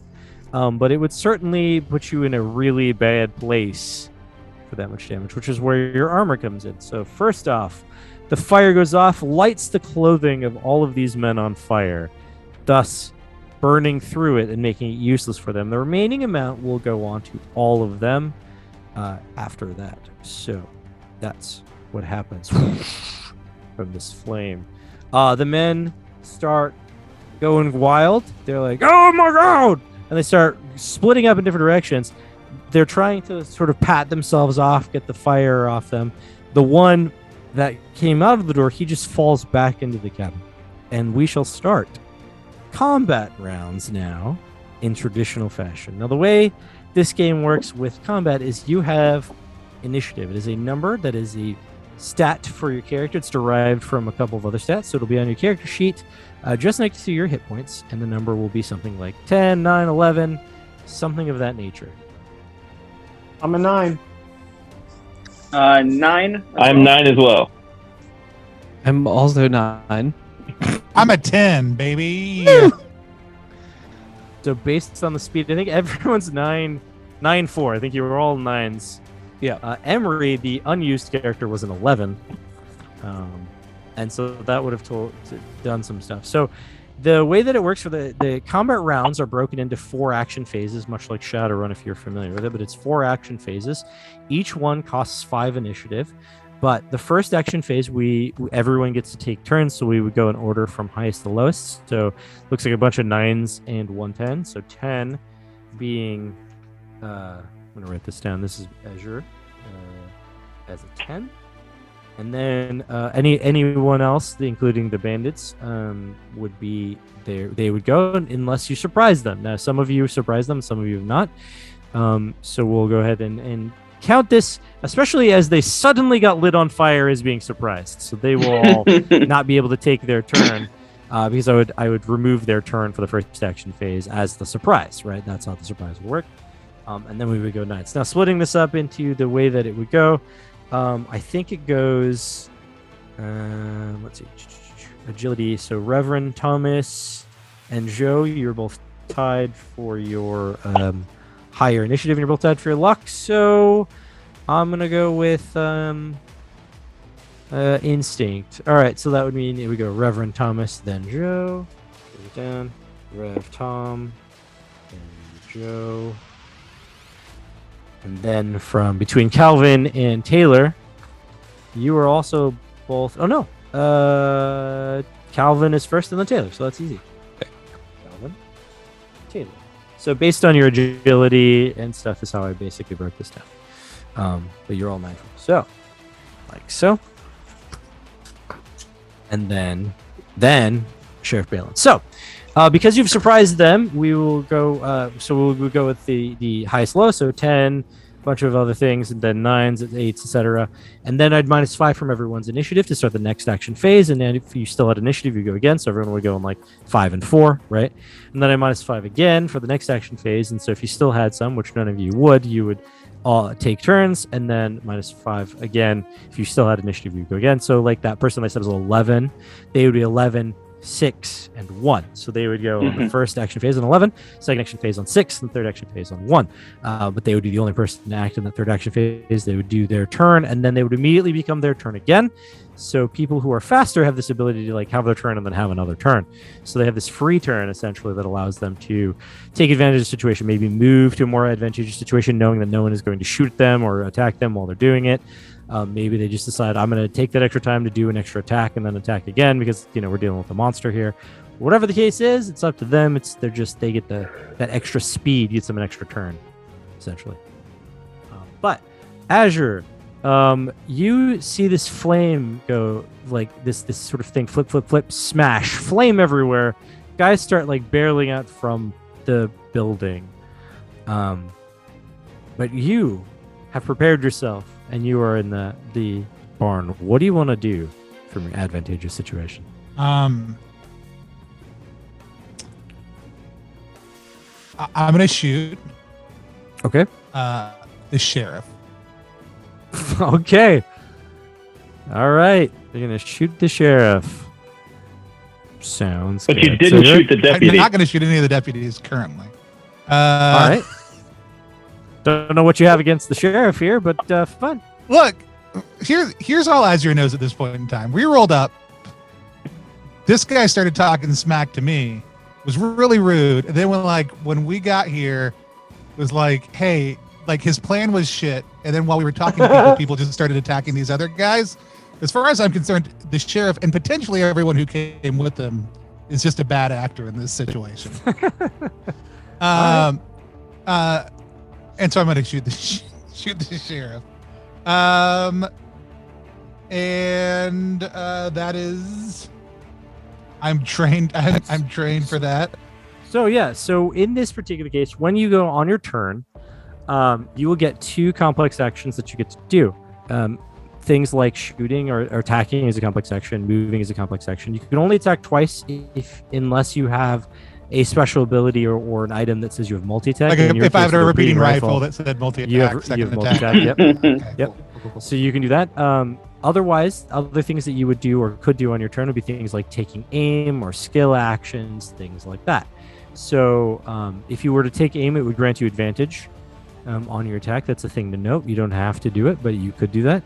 But you can do whatever you want. I'm just giving you a heads up on the things you can do on your turn with your 2 complex actions. What if you're So attacking shooting an is one. unsuspecting target? Does that do anything So- for you?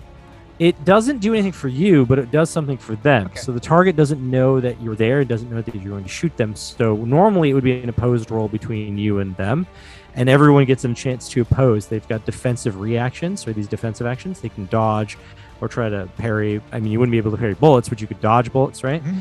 And even though it seems weird that you could say dodge bullets, hey, we're playing a game here. Let's give people chances to survive, right? So normally they would be able to make a defensive action against you, but if they're unsuspecting or you're unseen or you're hidden or something, they don't get that. So as Cool. long as you succeed, you hit them for the damage. Well, I hit the sheriff. Okay. Do I need to roll for both attacks? If you're attacking him twice, then yes. Your second attack. My character would have a better disadvantage. sense of what's going to happen when I shoot the sheriff than I would. So I don't. I'm assuming my damage is the 2d6 plus 3 with rifle because Yes, archetype is because hollow of your points. hollow points. Yes. Yeah. I guess I can look at a character sheet and have a general sense of that also too. So that's 14 damage. Okay. And I think I am gonna go ahead and shoot twice. So let's just Unless I see resolve the that. sheriff just drop. I think Let's resolve that for a second. So you just did 14 damage to the sheriff. I had his character sheet up, and then I closed it, which was really dumb. Because I guess I didn't think he was going to take a hit unless I said he was taking a hit. I didn't think that a character might shoot the sheriff. All right. So he has 14 hit points. So you did how many? 14 hit. 14. 14 hit points. All right. Fortunately, he's got some armor. He does not go down, but he does. You do shoot through his tin bullet mail, sort of bullet mail, sort of chest piece thing that he's got. Sort of brass Well, I should rings always and go for the whatever, headshot. some other- yeah, so you do hit him for that. He takes some of it. That does destroy it. You see it blast into pieces. He rocks around, and he's going to look wildly. This is actually a thing because he took damage. So we're going to do an opposed roll, you and I, real fast. Okay. He's looking for the source of where that shot just came from, and you're, I assume, not trying to be seen unless you don't Yeah, I was care, not trying to but- be seen. Yeah, so we will make an opposed roll, or I will make the perception roll, and you will make the stealth roll. See who does a better job.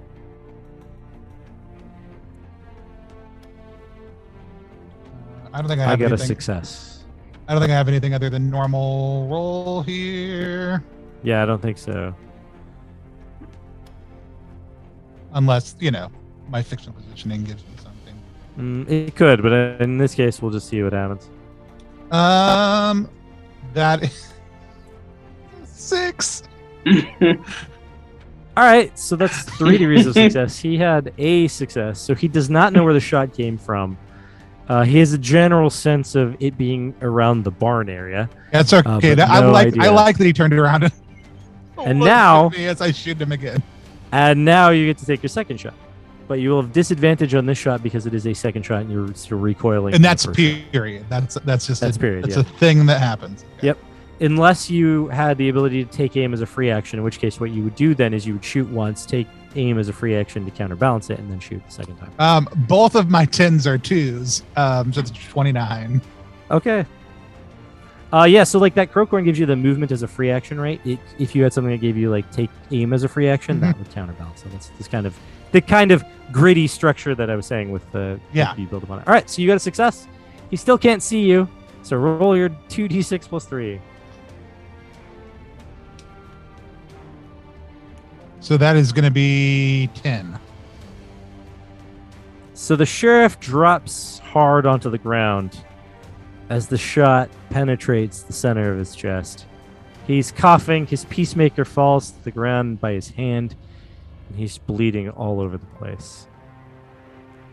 And that is the end of your turn for this action phase. There are still more action phases in the rest of this combat round. But we will go to the next person in line, which would be actually the bandits. But they're all surprised, having been suddenly lit on fire and trying to deal with that. So they will spend their turns trying to put it out and be distracted, giving Reverend Thomas the opportunity to do something at this point in time. I kneel down, place a hand on the sheriff's chest, not really covering a bullet hole or anything like that. And I start going through the last rites with him. So, the Lord is my shepherd. I shall not fear. Though I walk through the valley of the shadow of death, I will fear no evil. I start praying through a series of things. At the same time, I happen to acquire his revolver. Okay. I was gonna be like, you don't want to try to medicine or anything. No, I'm just gonna like let him go, and you're gonna take his revolver. Sounds good. So I now He have. also has a I believe I hat. have 2 peacemakers. By the way, You do. yeah. You now have 2 peacemakers. You'll have to get a second gun belt, which, by the way, the sheriff also has a gun belt. I don't need to strip him right now. I'm holding one actively in my I'm holding. I have a Bible in my hand and I have a revolver in my hand now, and I feel good about that. All right. Sounds good. That can be your turn if that's what you want to do. I mean, it probably takes a while to say all that stuff and then, Deal with stuff. scoop it up. Yeah. All right. That's fine. Cortisol. I'll call that. Yeah. Joe, a bunch of dudes are on fire that are on fire because of you, and then the Reverend just took a shot from the barn somewhere. Or not the Reverend, the sheriff took a shot from the barn somewhere. What do you want to do?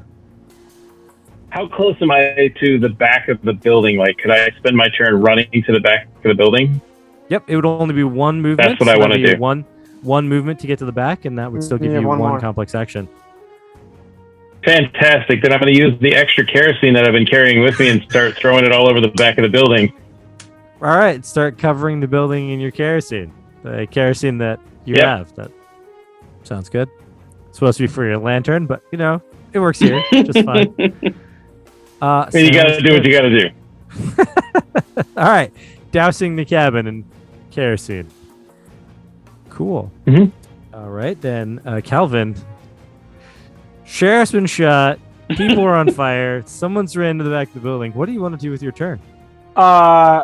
What of the bandits? Who can I see? There's a couple guys padding around, and they're all alive. Three of them. They're alive. They've been burned. Their clothing has been burned. Their armor seems to have been burned off. Right. They're not on fire anymore, but they've taken damage. They've got like scorch marks and like burned skin. Their hair is frayed. That kind of stuff. The fourth guy I can't get to right now. He's in the house. No, he stumbled back inside the house. Unless you wanna move from where you are, one movement up to the door, and then you can, be not with looking all that inside. fire. Yeah. It is on fire right there. Yeah, I'll take aim at the closest other like normie bandit that was around, and shoot with my peacemaker. Right. So you're gonna take aim, which would grant you advantage on your attack, and then you have called shots with firearms gain advantage. So, did you want to do a called shot, or you just want to shoot a normal shot? I'll do a called shot. Okay. So called shots for you guys at home. Normally for you players, the other players, normally grants disadvantage to the attack, so that you would have disadvantage if you wanted to do something cool. And then if you succeeded on it, we would talk about what the cool thing was, whether you were called shot to like the legs or called shot to the, neck or vital area or something like that. In his case, his particular character has the special ability that grants him advantage on called shots, which thus negates that disadvantage, making it a normal attack for him to just do called shots every time. But he also took aim, thereby granting himself advantage. So based on that, what we're hearing is 2 advantages, 1 disadvantage. So he would shoot with advantage to try to do like additional damage, or to knock their weapons out of their hands, or to like hit a limb. I'll go with a headshot on the closest bandit. Yeah, my call sounds shot. Good. All right, just so make your one roll. One quick note as well. I also, while finishing up the last rites, lit a cheap cigarette. Okay. I'm smoking. That's it. Right. You're trying to the cheap stogie. You're trying to get some resolve benefit from it. Metagaming as much as you can. Yeah, that's fine. And I have advantage, so I roll my 10s twice. Yeah, you roll your 10s twice. I got a 98 and a 58, so 58. I'll take the 58. All right, that's a success. Which is just a normal success. Right. So for a call shot to the head, you need to get 2 degrees of success or better to get that extra damage level benefit. Right. Yeah, gotcha. So you just got a normal shot off. So that's fine. And this guy, while burned, is still going to try not to get shot. So I will roll with disadvantage because he is on fire, or was on fire, but he still gets to try to dodge. However, a 51 is not a successful dodge. So you will do damage to him for 1d6 plus 3. 1d6 plus 3. I rolled a 1, so that is a total of 4. 4. Right. All right. Yes, you do 4 damage, the worst possible damage, for whatever reason. But but fortunately for you, that is enough to kill this guy because he was on fire a moment ago. So bad, yeah. Yeah. By this big flaming inferno that came from a bottle of just Jack Daniels or something. So he does go down. And how does he go down, even though you didn't shoot him in the head? So I hit him in like right below in the neck here, and it punctures, and he coughs and tries to blurt out and yell, but just gurgles on his blood as he crumples over. Yeah, that's exactly how he goes down. All right then, and that would be your whole turn. Yep, that's it for me. Yep, I'm done. Taylor, it is this situation that is happening that I've described many times. Okay, yeah, no, there's people running around, they're on fire. I get it. Yeah, I think look, they're on fire. It doesn't look like they have long left. These folks don't need my help. I'm gonna just walk past them. I just want to see what's in this building. All right, you're gonna walk past the fire. Mm-hmm. All right. Well, then you're gonna you're gonna try to dodge the fire. I assume, try to not get hit by the fire. Yeah, that sounds good to me.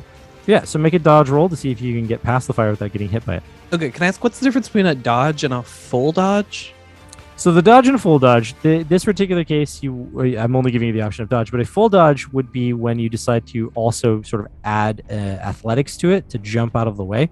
So the benefit for you is that there's a higher number, but the negative side is that it costs you 5 initiative to do it. Gotcha. Okay. So when you get attacked with somebody like, oh, you know what, I'm just gonna full dodge. I'm just gonna just sort of dive and roll to get away from this rather than just kind of shift. So if you wanted to leap through the fire versus if you just walking through the fire. Right. Okay, cool. Yeah, no, I'm happy to just dodge. Mm-hmm. And that's an 18 versus my 55, so it's a Oh, yeah. second level success. Yeah, absolutely get through that. So you would you get through that, no problems. Doesn't even singe your clothes. You get into the room, I was in the house. but you're inside the house. There was a guy who fell backwards and seemed to have just gone into the cabin. You assume that you're going to find a person there, potentially trying to put himself out. Stop, dropping, and rolling. But instead, what you find is a rat man thing, semi-translucent, standing in the cabin. He seems to be wearing a dark uniform with 3 stars on his collar, but it has a rat face, rat claws, rat tail that sticks out between the shirt and pants. And you can kind of see through it.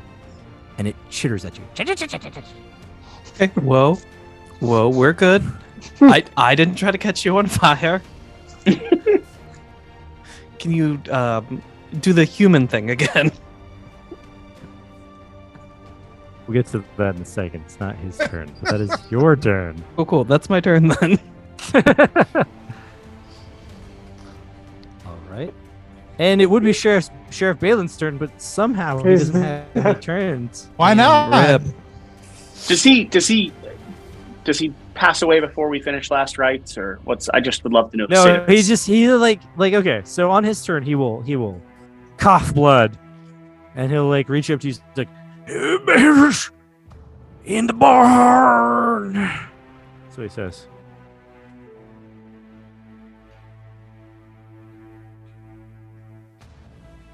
Interesting.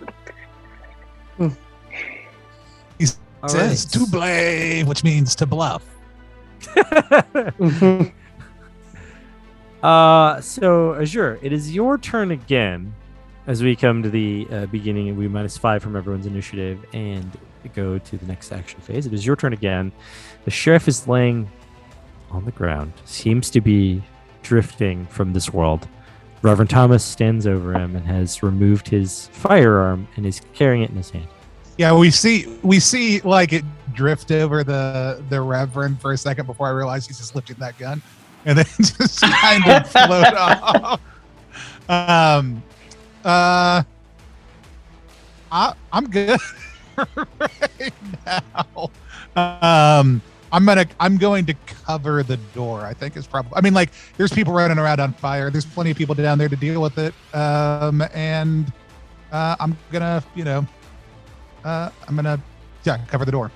You're on Overwatch. Because my friend Taylor just went inside. It's true. Who's the only person I got to know on the 1 hour car ride horse ride out here. Yep.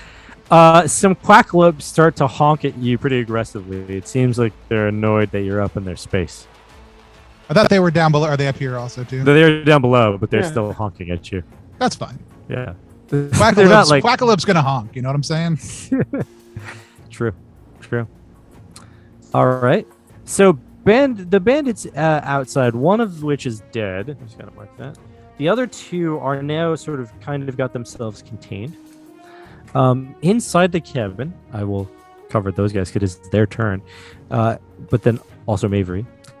The rat man thing inside the cabin rushes at you angrily, Taylor. Mhm. This whole situation seems to be a little bit beyond what you would it is ready for. And I need stats for this thing. It's going to rush at you, and as it does, it reaches out a claw to claw you. And what you notice is that this claw as it's coming towards you and getting closer and closer, it becomes more and more solid to the point where you can tell that it is solid, that this is no longer a translucent thing as it is about to hit you with the claw. So we'll see what happens. I'm going to roll a claw attack, and you have the opportunity to choose whether you want to dodge it, full dodge it, parry it, or riposte it. Oh, yeah, I'm just going to dodge. We're going to be friends eventually. I rolled a 6. I rolled a 12. Okay. 3 degrees of success for me, and this 12 a 3 degrees of success for you. 12 is 3 for me as well. All right. So we have a tie here.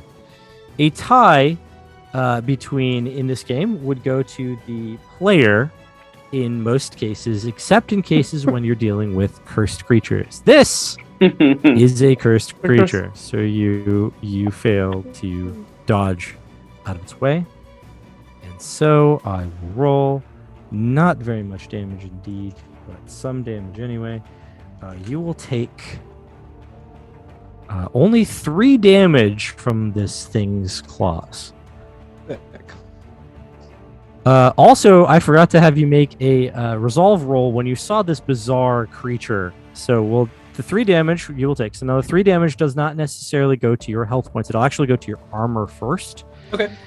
So that would actually drop your armor down. So I think it's 6. It'll drop down to You'll drop down to 3. Yep. And so that would be where you're at with that. But now I'm gonna have you make a resolve roll to see if this thing freaks you the hell out as it did all of this stuff. Yeah. So we're trying to not be unnerved by this thing. Cool. Uh-oh. That's a 96. Use luck. Use luck. Yeah, I'm gonna use luck. That's a good call. So I'll re-roll that. Bad again. And hope it's not bad this time. And that's a 7 this time around. All right, so that's a success. Much better. You managed to pull it off. Yeah. Had you failed, you would have become unnerved, which is resolve damage on the right side of the character sheet near the bottom, right underneath your weapons. There's this resolve damage. You got unnerved, which is the first level. Shaken, second level, and insanity condition is the third. Right. Mm-hmm. So had you become unnerved, you would have disadvantaged your rolls. That's what would have happened for a period of time, which in this case is 1d4 combat rounds because you're freaked out. But if you had failed the reroll, if you had failed the luck use, if you failed that one, I would have jumped you up to shake. You would have had a -3 initiative. Yeah. So there's a chance to go insane, right? And you'd have this temporary insanity thing that lasts until you go to sleep. Like all mental health issues. Yeah. Yes. Goes away. You could just sleep and you're perfectly sane again. I spent about 6 months doing that, and it worked. It just took a long time. Yes. So the sanity in this is very much like bouts of madness rather than like full on insanities, right? All right. So that was its turn. The 2 bandits outside, they go for their rifles. They point them upwards. They point one at Calvin, and then one they're just going to point up, I guess, at the Reverend because he's the only other one outside that they can see. It's unnecessary. So we're gonna see how that goes. All right, so Calvin, first you will get shot at by the bandit. I got a 2. Do you want to dodge it? Full dodge it? I'll dodge it. Only 2 options for again. All right. Oh, wait a minute. Hold on. This is a rifle, and you're at short range, so 22. So only 2 degrees of success. Okay, my dodge is against agility, right? Your dodge would be a stat that is on the character it's its own sheet. stat. 47. Yep, defensive of 47. 85 Okay, is my roll. so you will get shot Yep. from this rifle shot. I'm sorry, it's a peacemaker. Oh well, whatever. Hopefully you're good. After you take 8 damage. So my armor shot with 0. Your armor shot. Yep. And then I'm And then down you'll to take 2. I'm down to 11. Yep. So you'll take 2 damage from the rollover from. Help me, your Reverend. armor. Help me. As it blows through your armor. The second shot to you, Reverend, is a 72. So that's a failure. Don't worry about it. The shot misses. Goes wild. God protected you. God protects his children. All right. So that is their turns, and then it goes for you, Reverend. What do you want to do about this situation? These two guys are shooting back. I would have left them completely alone, if not for the fact that they fired on me first. I want to make sure that's clear. I see the bullet kind of whiz wide, but I know it was absolutely directed at me. And so I'd like to raise both guns, one still conveniently tucked inside of a Bible, and I would like to fire a shot at each of them. So you're going to fire both guns. That is still considered a multi-attack, so you will resolve them individually. Okay. But you will still get to make that multi-attack option. You'll just have disadvantage on the second one. So on the first roll, because you're just shooting at them, you are in short range. You're using a peacemaker. So this is how range comes into effect, and I should have done this for Calvin when he fired, and I forgot about that. But you're in short range, so you have advantage on the attack, because peacemakers are designed for short range. So you will roll with advantage on the first attack. Advantage means I roll extra tens die. An extra. Yeah, 10? you roll 3 dice and you take the better. Don't mind that at all. So we're gonna be sitting. Oh, my tens are exactly the same. 56 is gonna be that first shot. Is that a success or failure? What's your ballistic let's see skill? here. Yeah, let's see here. So firearms, I am proficient in firearms, but my ballistic skills is a 50. I would like to use luck. I'd like to use the hand of God. How does luck work again? You're just going to re-roll with that advantage. You're just going to make that roll over again. The entire attack, advantage and everything? Yep. Okay, I feel good about that. That is going to be a 58. We missed so now again. that you used a luck point and you failed again, that's a critical failure. That's the same as if you rolled like a 0-0-0, essentially in effect. Can you double down? No. No. Ripple failure. How many luck points? How many rerolls do you get a game? So mine says it's luck divided by 10. So it's 5. So And so you've it's got 5. 5. Okay. So you're now down to 4. You do, however, let me see. I'm just going to roll this because you're using peacemakers. Whoa. All right. So, Calvin, you're over here saying, you said, help me, Reverend, help me. And you get, like, clipped for 1 hit point of damage as this bullet grazes you. Okay. As it missed the guy that you were fighting, right, that you were dealing with, and just whizzes past you and takes off some chunk of flesh. And now your second shot, Reverend. So that was just your first shot. And this will be neutral, right? This is neutral, because and then it won't. Yeah, correct. That's. I'm going to use a second luck point. That was a 67. So we're gonna re-roll this.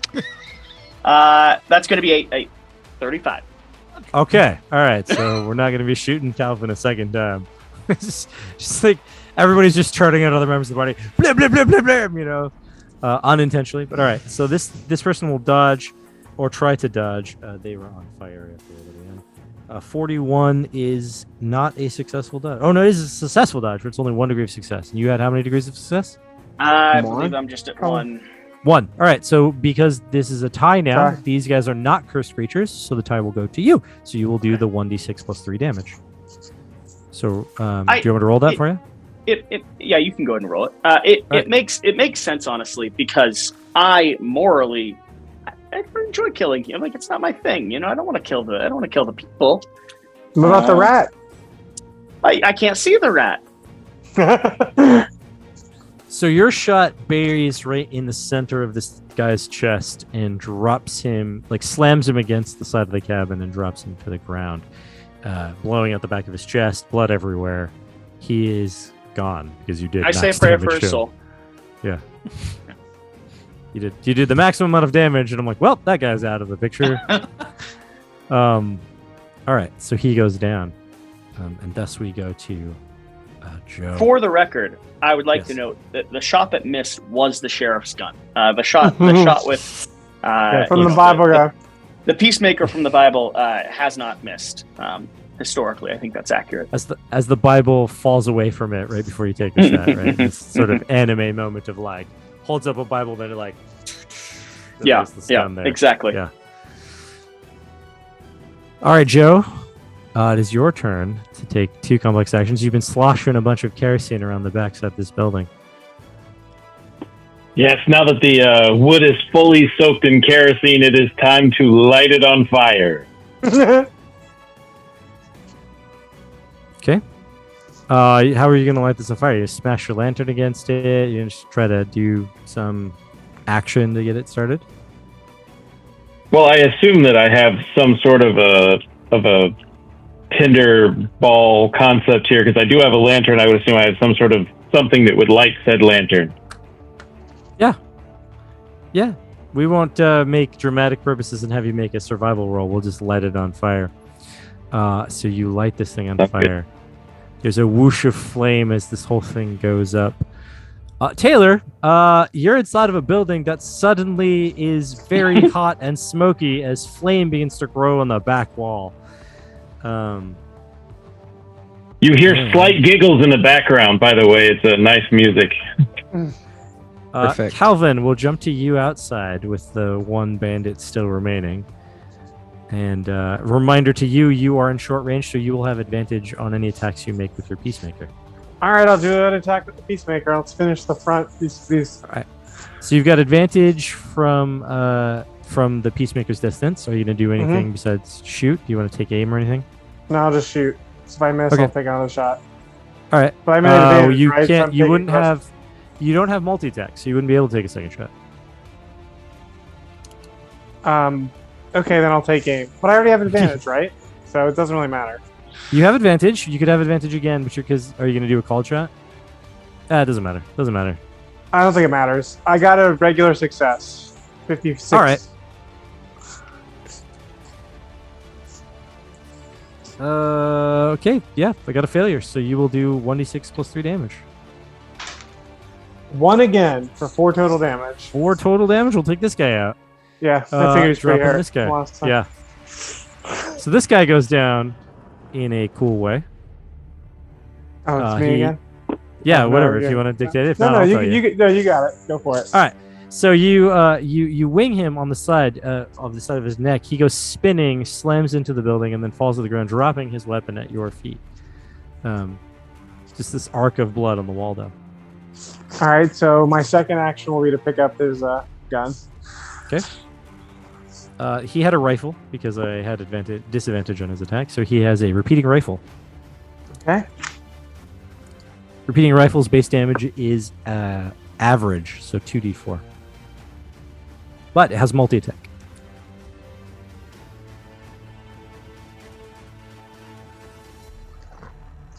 That's my turn.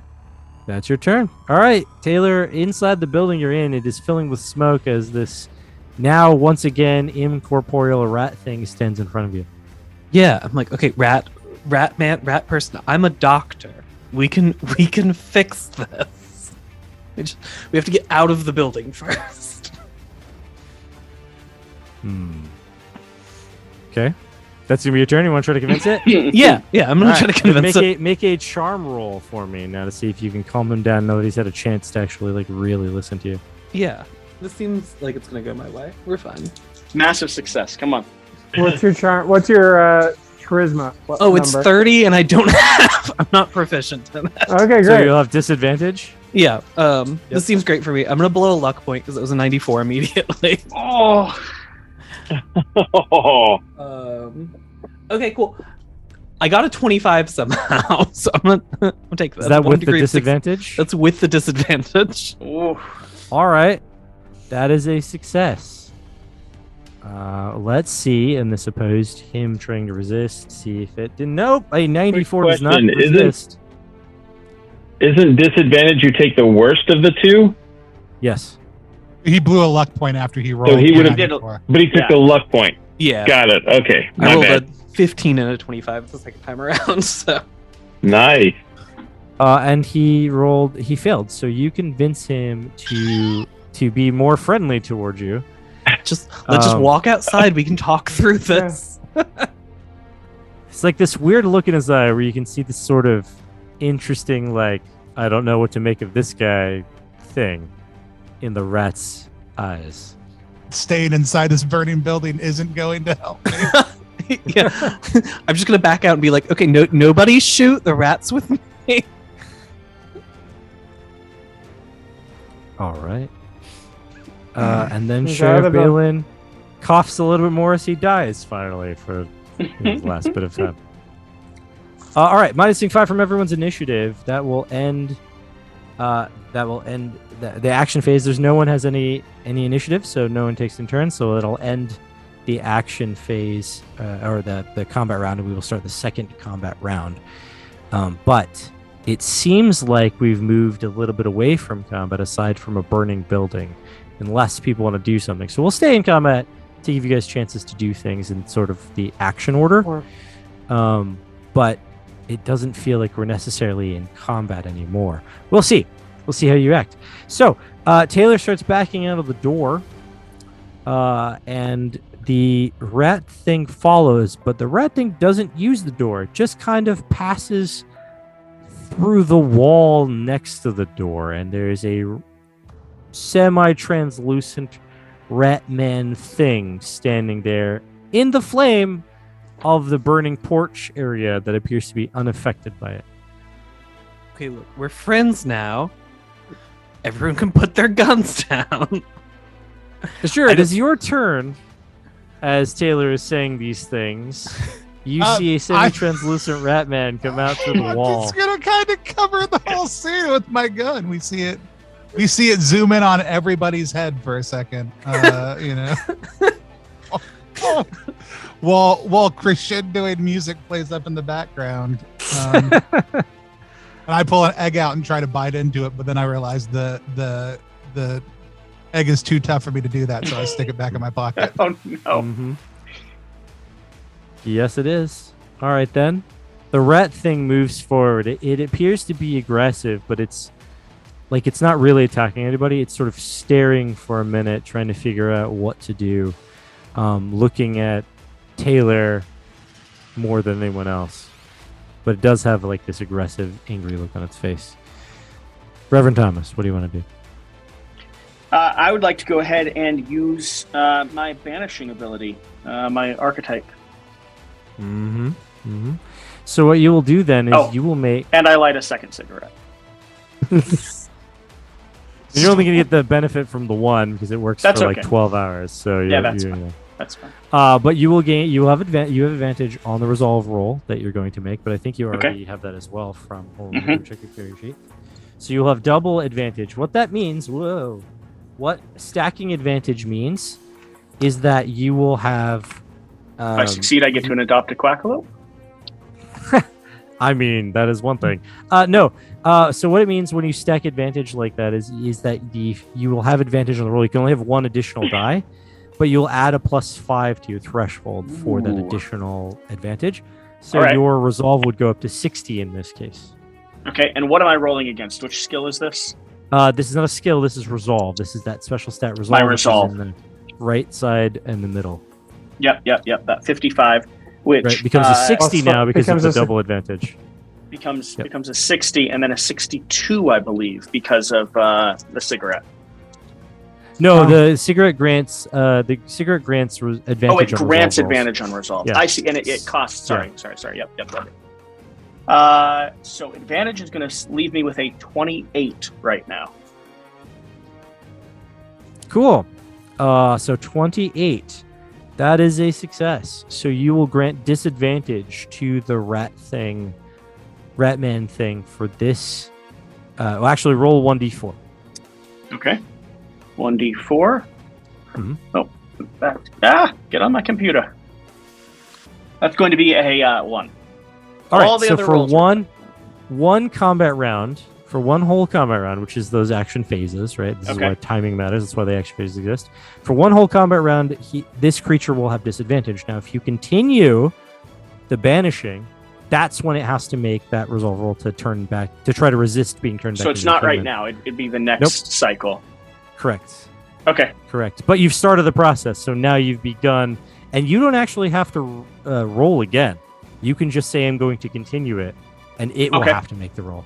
You've succeeded in doing it, so now it's just a matter of how many action phases are you going to spend and now saying your words.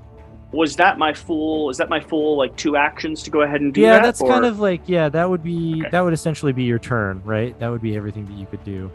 Because you're actually going to be talking now, and you're going to be saying something as to banish this thing. Yeah, I just wanted to be like slowly walking forward, very cinematic. Oh, that's fine. Cinematically Yeah, okay. walking forward, I'll let Great. that happen. Great. Cinematically walking forward, saying a bunch of stuff that's like, Oh, I mean, I would be saying something along the lines of, and God said to Abraham, take your son, whom you love, your only one, and bring him up to the mountain which I will present to you, and he will be a sacrifice unto the Lord. Something like that. yeah, something like that, going on like that. Yeah. Sounds good. So you're going to be saying those things as you slowly walk cinematically toward the red thing. The red thing is obviously visibly affected by this. Seems to be Okay. recoiling. Okay, yeah. As it goes to Joe, you're behind the building. It is successfully lighting on fire. You are causing a significant amount of damage to this cabin. I'm going to use my giant axe, my 2-handed axe, and start pounding away at the backside to try to bust a hole in so that I might be able to scurry inside and find some cursed items potentially inside the house. Okay. Busting a hole. Yeah, you're easily able to break a hole in and start to slide in through this fire that you've made. This inferno of the building that you're turning it into. Yeah, you can do those things. I'm not even going to have you roll for them. You successfully do those things as you slide into the house. All right. Then it goes to Calvin. Calvin, there's a semi-translucent Ratman thing that seems to be visibly affected by whatever the heck the Reverend is doing. I assume there's no way for me to help the Reverend do this thing Not so he can much. do. I don't You know. can sing Kumbaya. Yeah, do I have I don't have any med kits. Can I patch myself up from getting shot by him earlier? Sure, I mean, you can make a medicine roll. You don't really have any CP on you, though, to wrap any bandages on yourself. I have 1 CP. Oh, you do? All right, then, yeah, go for I have it. 1 extra, I think, from original. Yeah, character that's creation. from leftover from character The creation. pain Yeah, you okay. suffer in this life, my son, prepares you for the world to come. So for roll, go ahead and make a medicine roll then. See what happens. Okay.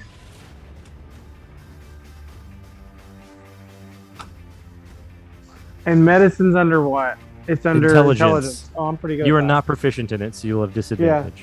But I got a 12. Oh, you do actually have antiseptic rinse. If you wanted to splash some of that, you could easily Too get late. advantage. With disadvantage, I've got 21. That's fine. That's still success, man. Yeah, That's exactly. still 2 degrees of success, right? Yeah, because I'm pretty smart. Yeah, and that matters because in combat, you're in combat, so you have that resistance, you have that thing. So you only get 1 degree of success officially. Okay. You will roll 1d4 to see how many hit points you give back to yourself, and if it's basically anything between 1 and 4, you will take 1 CP. 2. All right, so you use up the 1 CP and Yep. you give yourself back 2 hit points Got it. as you patch yourself up. Yep. That's my Yeah. turn. That is your return, in fact. Thus going to Taylor. Taylor, Ratman thing is out and seems to be affected by whatever the heck the Reverend is doing. Yeah, I just want to keep him calm. Just look, this is good. I'm a doctor. This is good.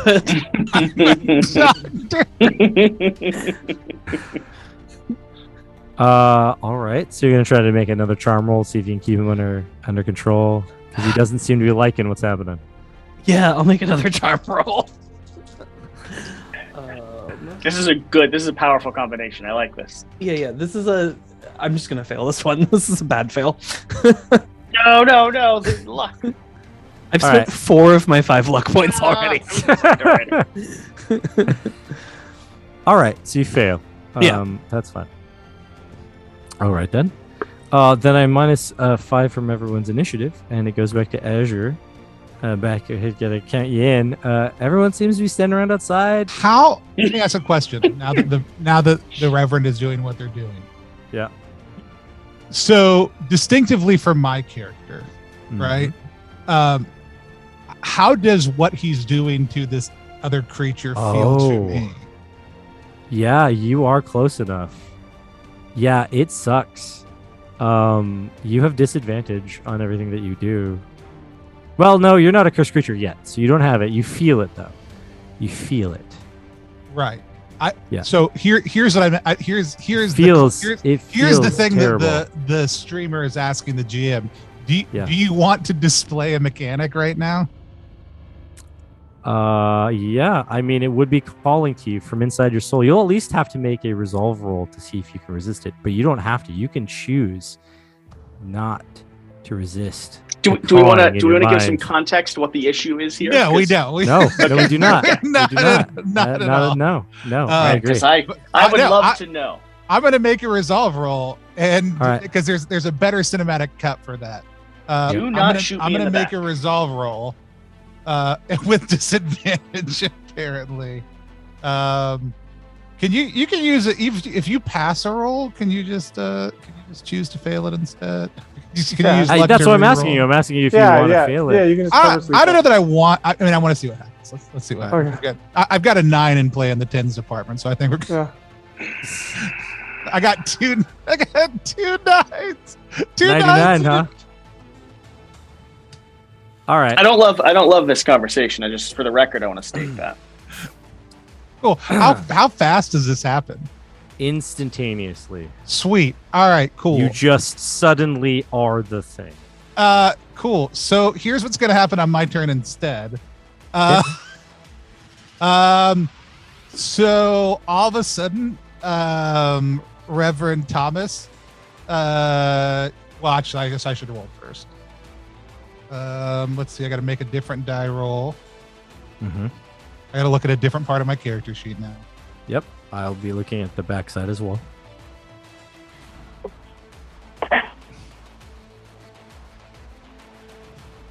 And do any of what from the first part of my character sheet applies to the second? Anything? Nope. No. Okay. So I Not only a need to look. damn thing. Okay. So proficiencies and everything are gone. It's just straight up dice roll. So when you do this, when this change occurs, skills don't matter anymore. Proficiencies don't matter. It's just the stat success or failure. Cool. Yep. Excellent.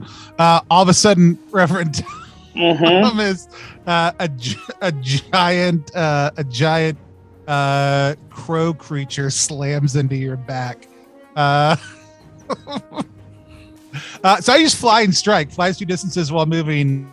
I'm assuming I actually make an attack at that point, correct? Yeah. So you'd make the attack. So the way that that's supposed to work is that you would make the attack and move away. So you attack in mid-flight. And so you would be short range when you end your turn rather than at close range, Sure. which affects whether or not people can stab you and things Sure, like that. sure. right? That's great. I slam into you, claw you, And then fly and then fly off to the top of this, to like the porch or wherever. Let's see. Oh, and that's Talon, so I guess I can multi-attack.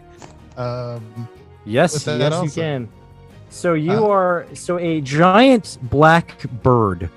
That's I wouldn't say giant. About 4'8". About 4'8".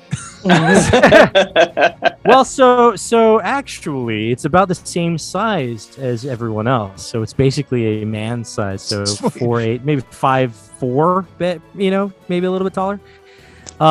Bird thing looks like a crow face, has black wings and black talons, but has arms like a person as well. A strange mutation of monster with glowing red eyes comes out of nowhere and talons you as it flies by. Go ahead and make the talon roll there, Tony. Yeah, is that just the normal threshold? Yep, Or- that's that normal threshold there, the 50 for you. Would that not have been the attack I just rolled? Oh, did you succeed? Sorry, I did, yeah, I missed that. succeeded Yep. in that. 24. All right, so you did. You succeeded with 2 degrees of That's- success.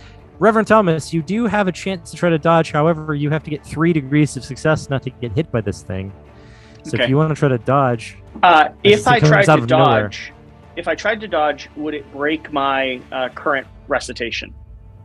no, I- but I would could give I you not- disadvantage on the dodge. I was gonna say, could I not dodge and just maintain my Yes. focus? I will do Yes. that. All right, so you will take damage then. Tony, go ahead and roll 1d6 plus 3 for me. If you could. Oh, that's 9 damage. Ooh. Okay, because Remember, that goes. Thomas, you get hit for 9 damage. Now How I've much got. armor do you have? It says 6 max. There's nothing in current at the moment. Yeah, you would have 6. 6 is what Okay. it is. So then, yeah. that drops down to 0 comfortably, and then we're sitting at a little hurt. Yep. A little hurt. Only 3 A damage that rolls A over. little hurt. A little hurt. Yeah. But this thing passes over you as it moves forward toward its end goal, whatever that is. Probably the porch. Porch mix. Okay. I think distance-wise and fictional positioning-wise, that probably makes the most Sure. sense. Sure. All right then. The rat thing, spurred on by the giant bird that came out of nowhere, it growls, steps forward, and tries to claw at you, Reverend. As you continue to speak, it will claw at you. It will have disadvantage. See what happens as it tries to claw at you. As it does, the hand, as it gets closer to you, this semi-translucent thing becomes more solid. And you suddenly go from being able to see through it to not being able to see through it right as its claws almost hit you. But it rolls an 80 or an 80. So 80 would be its roll, thus swooping by you in a The Lord horrible works in miss. mysterious ways. Oh, actually, I forgot something. Hold on, we forgot something. We should backtrack a little bit. You took damage, didn't you? I did. Yeah, I took 3 damage. But you're pious. So So how many luck points did you have? 4? So I had 5 total, but I'm down to 3 left. You're down to 3 luck points? Uh-huh. All right, so you didn't take that 3 damage that rolled over from your armor. Oh, did it eat my luck? No, it didn't. It just reduces, because of your piousness, your damage that Oh you take my is reduced God. by your luck points. Oh, that's So very you lovely. did not take those 3 damage. Yeah. Wow. Because you It's a continue good to thing believe in the It's Lord. a good thing I continued focusing on the Lord. Yeah. If you, however, take any corruption, right, that goes away. That's your trade-off. You have to remain uncorrupted in order I would to never be keep corrupted that by the power. likes of you. Mhm. There's a pre-gen character I made that maybe people will see if they join the Kickstarter that actually has not only this ability, the pious thing, but also has Death Dealer, which does they use luck points to do additional damage. So it's this game of like trading around your luck points to see That's cool. how do I do this? But anyway, it's not what your character does. You just take the damage. However, it missed you, so it will try again to try to slide because it has multi-attack on its claws. A 55 is a success. Okay. Do you want to try to dodge it? Hey, can I fully maintain my scriptural reading if I do not dodge? Yes. Okay. If you do not dodge. I will not dodge. All right. That's fine. Look you at this will take commitment. damage from it. Yeah. The man of the cloth here. You will take 4 damage, -3. which is -3, so 1 damage. Yeah, that's fine. All right then, sir. It is now your turn as this thing becomes incorporeal again. Great. I would like to spend my turn continuing reciting passages. I've made it up to the offerings. So I'm reciting through just incense and myrrh and and you will sacrifice the lamb on the 4th corner on the north side and sprinkle the blood. It'll be a sweet offering to the Lord. Oof. The rat man fails the resolve roll and thereby turns back into a human. It turns into, in front of your eyes and in front of everyone else's eyes watching, turns back into that person that stepped through the doorway earlier, the person that the others referred to as Colonel. And Tony, Azure feels that disadvantage hit them. They feel weakened by the Reverend's presence and the Reverend's continued preaching. We'll get to your role later if he continues the action, but Oh yeah, he may I've not. been calculating the disad and everything. But now it would go to Joe. You are inside the burning cabin. There's smoke everywhere. You can see inside that there's a bunch of things. There is nothing that appears to be a cursed object, but you can make a salvage roll for me to see if you can find anything of super value up in this place. No, that's okay. I realized this was really bad planned, and I did see this giant, weird, funky little monster thing, like right outside on the deck. And I saw that he tried to attack the Reverend, and I thought that was a really bad idea. So I take my axe, I raise it above my head, and I am going to go straight at him and try and put it in between his eyes from the backside. So you're going to be moving toward him, and then trying to just chop him with this axe. That's fine with me. He does not know you're coming. You will make a normal roll, but he won't get to dodge it. He'll just take it if you succeed. Okay. That is a 7. Okay, which would be 3 layers of success. Yep. But he's not dodging because he doesn't know you're coming. So you just douche into him really hard. You will roll your damage, which for you is 2d6 plus 3.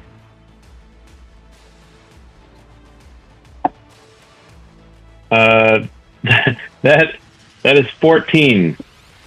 That'll kill him as it buries itself into his head. He only has 11 hit points. I kind of like to think it like, you know how the movie it splits the head and just kind of goes bloop. So this happens in front of you all right after he turns back into human form. And he collapses to the ground with this axe in him. Joe's standing there victoriously in this flame that he's created that flickers all around him. Joe, make a resilience roll for me to resist the damage from the flame. I like to imagine that it's sort of lovingly caressing him. 39. All right, that's a success. So you managed to not get burned by the fire that you created. So you're just standing in your own flames as they flicker around you and gently caress your skin. Pretty awesome. All right, so that would end that. So then we'll go to Calvin. Calvin, the person that was the translucent Retman thing has been chopped in half after turning back into the Colonel, but perched above the doorway of the cabin is a giant black bird thing with glowing red eyes. First, my question is, do I see anything fall off the rat person's body that looks of value? Reasonable question. Treasure hunting? Yes. Or is it yes, just bloody? What do I say? You see... Hey. You do see it, but so does Joe, as he takes him down. You both see falling to the ground some kind of dried rat tail-looking trinket thing that he drops out of his hands. Okay. I'm going to go get that. All right. So, Joe, you see this rat thing fall out of his hands, and you see Calvin go walking over and reaching down to get it. It is going to be the end of Calvin's turn as he's reaching for it. We'll give you a chance to respond before he actually gets it, but if you fail whatever you do, he will then get it. And we'll go from there. So, this would go to Taylor. Yeah. All of this just happened right in front of you. Your new friend, the Redman thing, became the Colonel. And all of a sudden, as soon as he became the Colonel again, he got split apart by an axe that came out of nowhere. Okay, we can save one of the two, maybe. I'd like to try to tackle the bird. The bird is up perched on the it's above, right? It's up. Okay. Yeah. Interesting. I'm trying to think. I don't have a rope. I mean, you would have been in position to see me come down and out of the barn. Okay. So nobody else was, but you were actually facing out and away without a burning building. Okay. Interesting. Can I try really get a good mid-combat crafting here? Yeah, absolutely. You can mid-combat craft. Okay, cool. I'd like to. I'm gonna dig through my medicine kit. I'm gonna pull out some, like a roll of gauze, and I'm gonna try to fashion a rope out of it.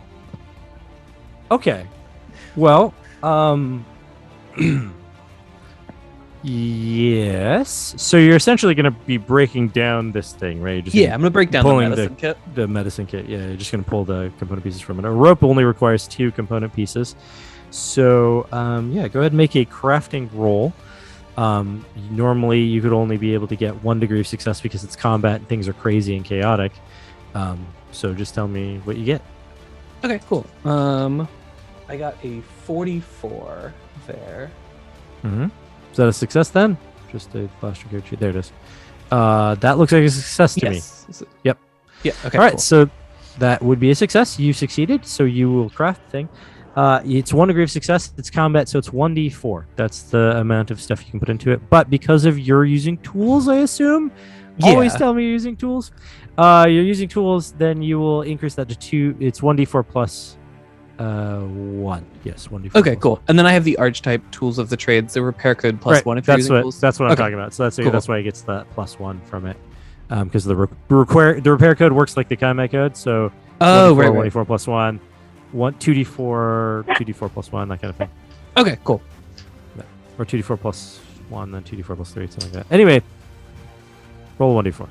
Yeah, I rolled a 3, so plus The 4? One- So 4. Yeah, you're able to put that rope together. No problem. You fashion a rope. A quick and dirty rope out of gauze that you've pulled out of your med kit. Great. I'm gonna try to wrangle the bird. Okay. All right, make a wrangle roll, see what happens. All right, cool. I do have proficiency at this one. Azure, you do have the opportunity. This is technically an attack, so you would have the opportunity to dodge if you wanted to, but that's up to you. Yeah. But we'll see how Taylor does. All right, cool. That is a 62, which isn't gonna do it for me. All right. So you don't have to try to dodge. It just misses. This gauze rope flies towards you and just lands next to you. I don't even notice.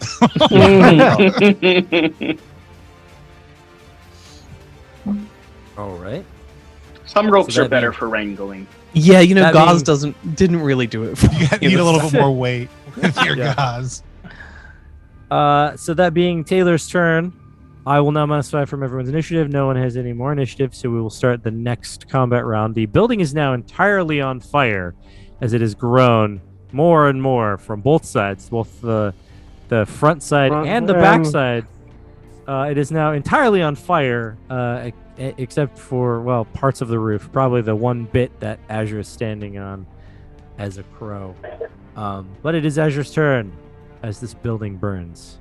The real question is Reverend Thomas still doing stuff or He not? hasn't stopped yet. It hasn't been his turn to be able to say he stopped doing it. Cool, that's fine. I mean, my thought was when I guess the guy D-shifted after him, right? So yeah. Right. So then I'm gonna do flying strike again. Move, talons, This move. is sheer cursed animal instinct right here. Yeah. So much Uh, anger up inside. That's a 47. That would be Yes. a success, just barely. All right, Reverend Thomas, you see this coming now. You do have the chance to dodge as this bird swoops towards you. I stare at it. All right, just gonna rely on the Lord. Counting on the all Lord. All right then. Talons are 1d6 plus 3. That is an 8. Got it. Okay, so five All right. damage. And I'm going to institute multi-attack as part of the strike. Okay. So attack again with oh yeah, and you've calculated disadvantage already. so you're good. 46. All right. And that is a 6. Okay. And does it subtract 3 again? Each of Yep. those are Yes, it minus. does. Each of those are minus 3. Okay. Yeah. Okay. All right. I'm still feeling pretty good, honestly. And then I fly off to the top of the outhouse. Yeah, there you go. Top of the outhouse, perched on top of the house, which is not on fire, so you know it's better. and better I positioning. and I squaw like a crow loudly at the top of my voice.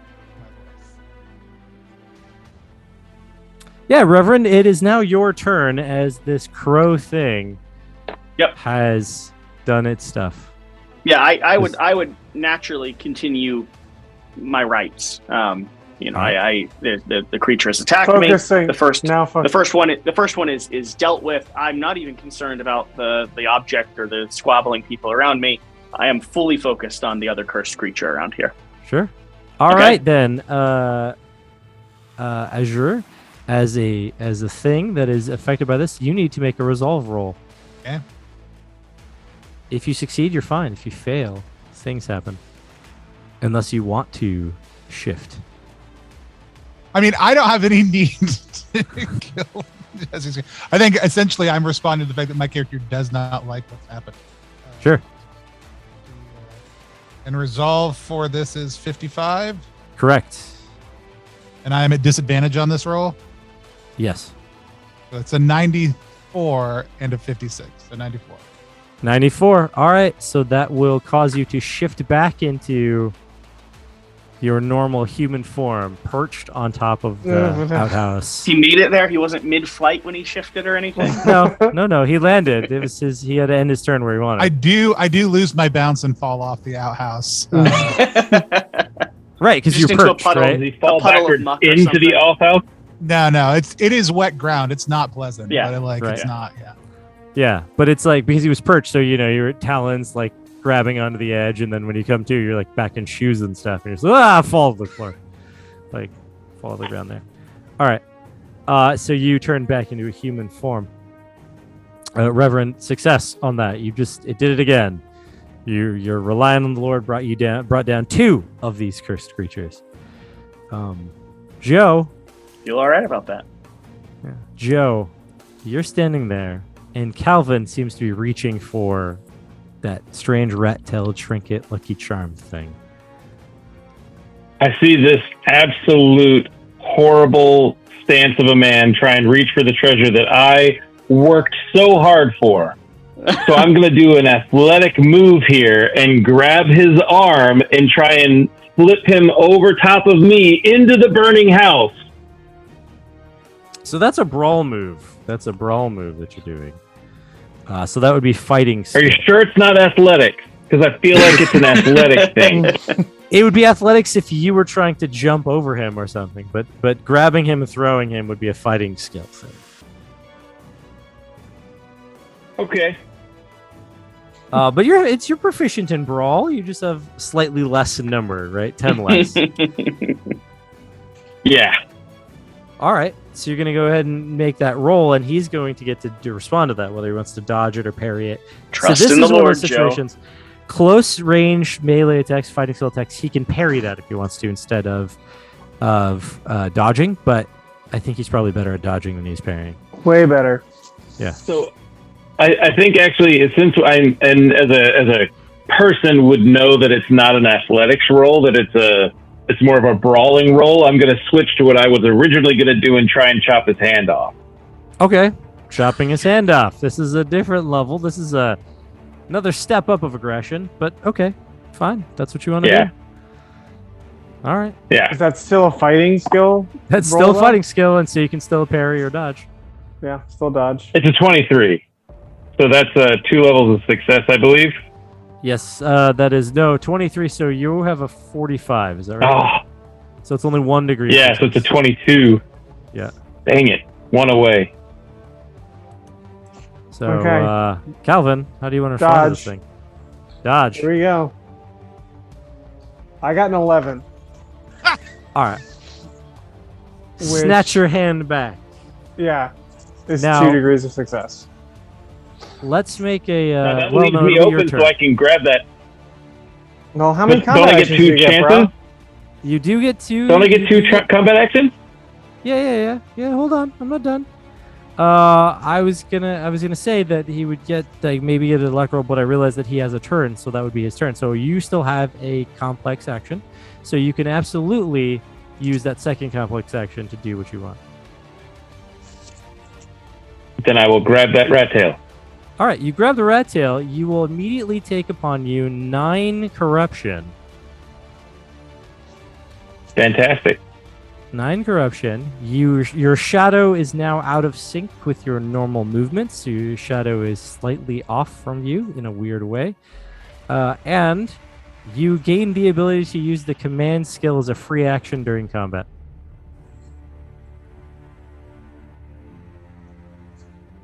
Cool.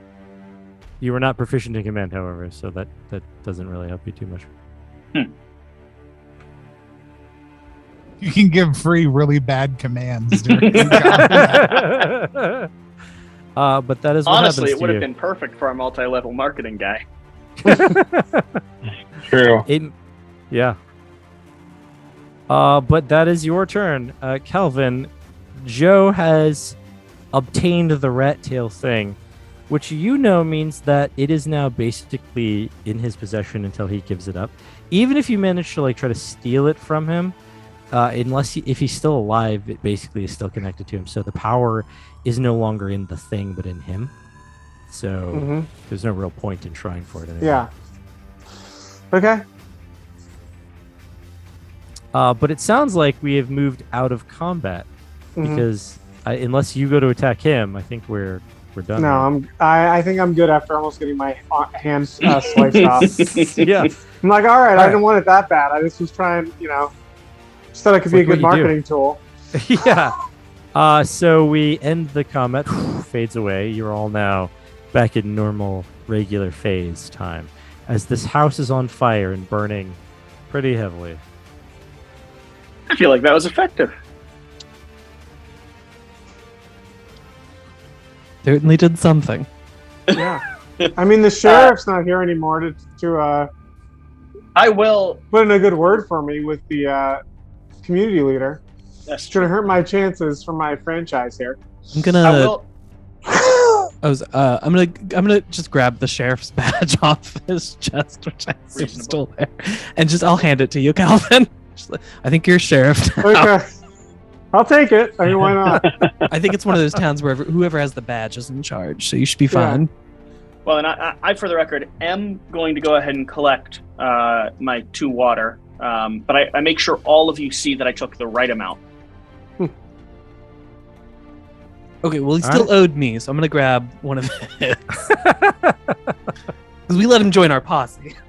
Yeah, it's reasonable. Yeah, you guys are able to take all the water off of him. You get, however much water he had, which would have been 2 for the 3 of you, 6 for 2 days. So I don't know, something like 12 water that he had on him. So that's what you can take off of him. He also had a gun belt, like I mentioned before, and the badge, which you knew. You already took off him. Yeah, I've got the badge. I come back from the other side of the outhouse and I go, I'm so sorry about that. I lost control. I mean, I lost control a little bit for a second there. Sorry about that. Yeah, puberty's rough. We get it. I actually put the gun back in his gun belt and leave it there. Okay. Yeah. All right. Do you want to take any of his ammunition, though? Oh, I wouldn't mind taking his ammo. Yeah, that wouldn't. Yeah. I empty the gun. I empty whatever's in his holster and pockets. Yeah. He had 6 rounds of ammunition. Just basically what was in the gun. Yeah.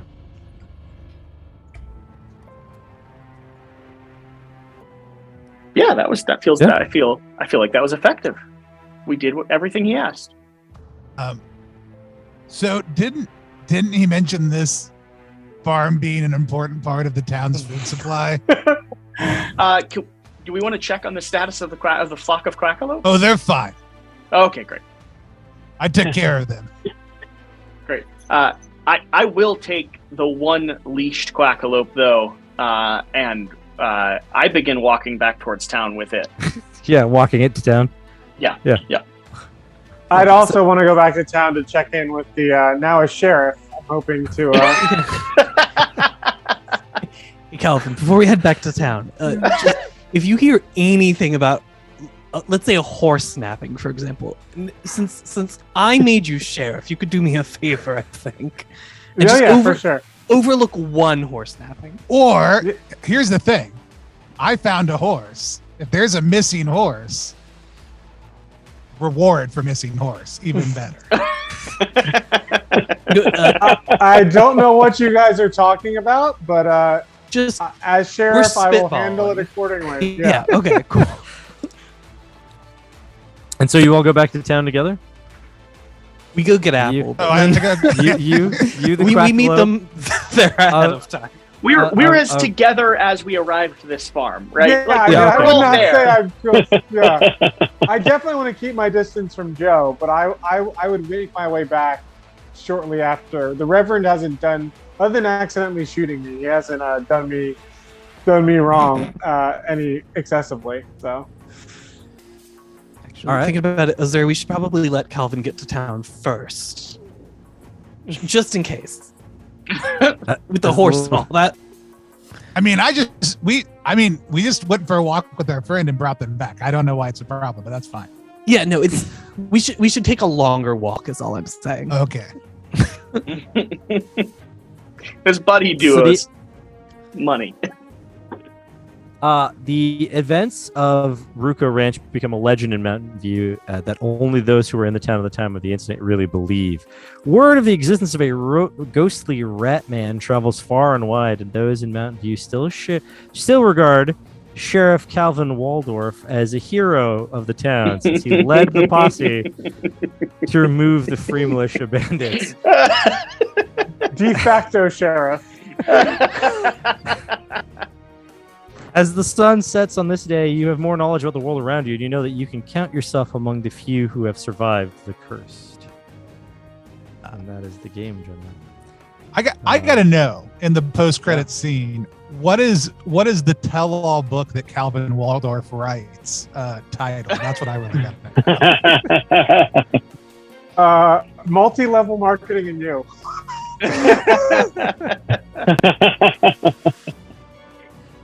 The way that we would normally hand out XP for character development, it would be something like this. This is an example. This is like a one-shot, so it's not a big deal, but this is an example. Your character survived the adventure, so you get 100 XP. Nobody did any teamwork skill rolls because we didn't really present that. No one really did it. We had terrible teamwork the whole time. Yeah. I you feel did like I work achieve very the- well with the Lord. You did achieve the objective of defeating the gunslingers, which would be the ones that Calvin talked down. So that's 25 each, so 75 points for that. 75 XP. You actually managed to defeat, quote unquote, the Quackalope by catching it and keeping it from freaking out. There was a couple of things that could have happened. One, it has an ability called Call, where it could have called its flock to it, and then you would have fighting like 10 Quackalopes instead of one. I was imagining or- Legend of Zelda, and I was like, Yeah. do not hit this bird. Yeah. The other option would be like, it could have called, like that calling would have alerted the people in the cabin to like that you guys were out there. But also you could have just convinced it to just be your friend. Do I now, with a pet Quackalope, have the ability to call any like fowl around me in the future? Is that a thing? It's really just the Quackalope call flocks Quackalopes. So Okay. when it lays an egg, if you get it fertilized, you could have a second Quackalope and so on until eventually you have many If you don't think I'm spending the rest of my campaign harvesting and breeding Quackalopes, you're wrong. I assume And that's going up. I know some eggs That's how will carry the back Reverend with us. retired. This is a one-shot. You retire as a Quackalope. Yeah, Breeder and your farmer. post-credit actually scene inherit the is a farm. traveling breakfast joint that just goes from town to town. You guys defeated the free militia guys, so 50 XP per. That's 3, so 150. And you defeated the rat man, so 50. So that would be the kind of thing. So you'd have something like, well, and then if you had like the role playing, another 50 for that, say. There's something like 300, 400 points of XP that you would use to develop your character. Nice. No extra XP for uncovering the sheriff's secret plan to run these well-meaning militia folk off. But the game master might say something like, the trail master might say, like, because you did the whole thing with like, I'm gonna become the crow, and we had this whole interaction with the crow being an enemy, might give you some extra XP, like 100 XP or something for being the crow and role playing that. Nice. That kind of thing. Nice. No extra XP for believing in the Lord. No, your reward was that during the adventure you were able Yeah. to turn both Your- monsters your- back into humans. Look, Jesse, you're storing up XP in heaven. for Once doing that. I know that's true. That's true. Once I had you say, as long as you don't dodge, you can maintain your scripture. I was like, good. That's it. I've got it. Let's do this. That's where the pious comes in, right? That's where We the will. whole like I don't take damage if I stand Yeah. here and just believe in the Lord. Yeah. And just trust Okay. until another hit, and then I was gone. I was totally dead after the next hit. So good thing it worked the way it did. All right, so that's the game, gentlemen. That's Maximum Apocalypse, or that's not Maximum Apocalypse. It's Few and Cursed, which is based on Maximum Apocalypse, same system essentially, but that is the Few and Cursed. That was a lot of fun. Yeah, that was Ah. great. Mhm. Now the only sad thing I have is that I don't get to continue my story. The Quackalope farmer, Reverend Thomas, the Quackalope rancher. That's Well, and I for also- the, I that's I also- mean, wanna you're see- welcome. You're welcome to continue. I also want to see this nonsense. You know, Yeah, it's not. Yeah. It wouldn't be the same story unless I talked all six of you and our lovely DM back into sitting and playing. So, Yeah. West Well, and so- I might continue, but we might continue as maybe. We'll see, West. We'll see what we continue as. but the Rat- other thing to Rat notice, Daddy Sounds and the good. Reverend. yeah, the on the back side of the character sheet, the monster that you are now, there's two ways to go about that. One way is to have it be something that was previously decided with the game master, right? So I just put them on Yep. there because they're pre-generated characters, but otherwise you might be able to talk with them about what you want your monster character to look like. The other thing is doing something like in the case of Joe having the rat tail, now presenting that, setting it up so that monster version of Joe is actually Ratman Joe, like Mhm. this Ratman ghost thing is his monster version because of that rat tail. And so that's really up to the player and the game master sort of working out what the monster version looks like. And it may be that you planned to be Ratman Joe the whole time, like eventually become Ratman Joe, but then you get Azur's Crow coin. You're like, actually, I want to be the Crow because the Crow has got the flying thing. That's way more badass. So I'm going to be Crow Joe in the end. That kind of thing. Very Also, cool. The Crow Joe. Better than the Crow average Joe. Joe. Yeah. Very cool. That was awesome, guys. Thank you so much for taking the time and hanging out. Scott, thank you for preparing all of this and running the show. That was a blast. Yeah, it was great. I think we did pretty good. I think there was like a lot of split the party business, but I think we managed to do all right with it. I Yeah. think we did a pretty good job. I like the gentle buddy cop stuff that happened. I also hope that the subtle Quackalope in the adventure was Was that a reference? I couldn't imagine. Keegan and I in chatter did say, what was it? This is a very murder hobo group. Do we think that Scott expected this when we started? I did not, but I can roll with it. It's all good. I mean, my other time playing with you, Scott, was when we were like, yeah, we're now all the clones of my character going Yes. around and then just refusing to be good at the main storyline at Yes. all. And so- Yes, at So- some point somebody's like, I think we're missing something. And this is how it went down, guys, for those of you that didn't see it.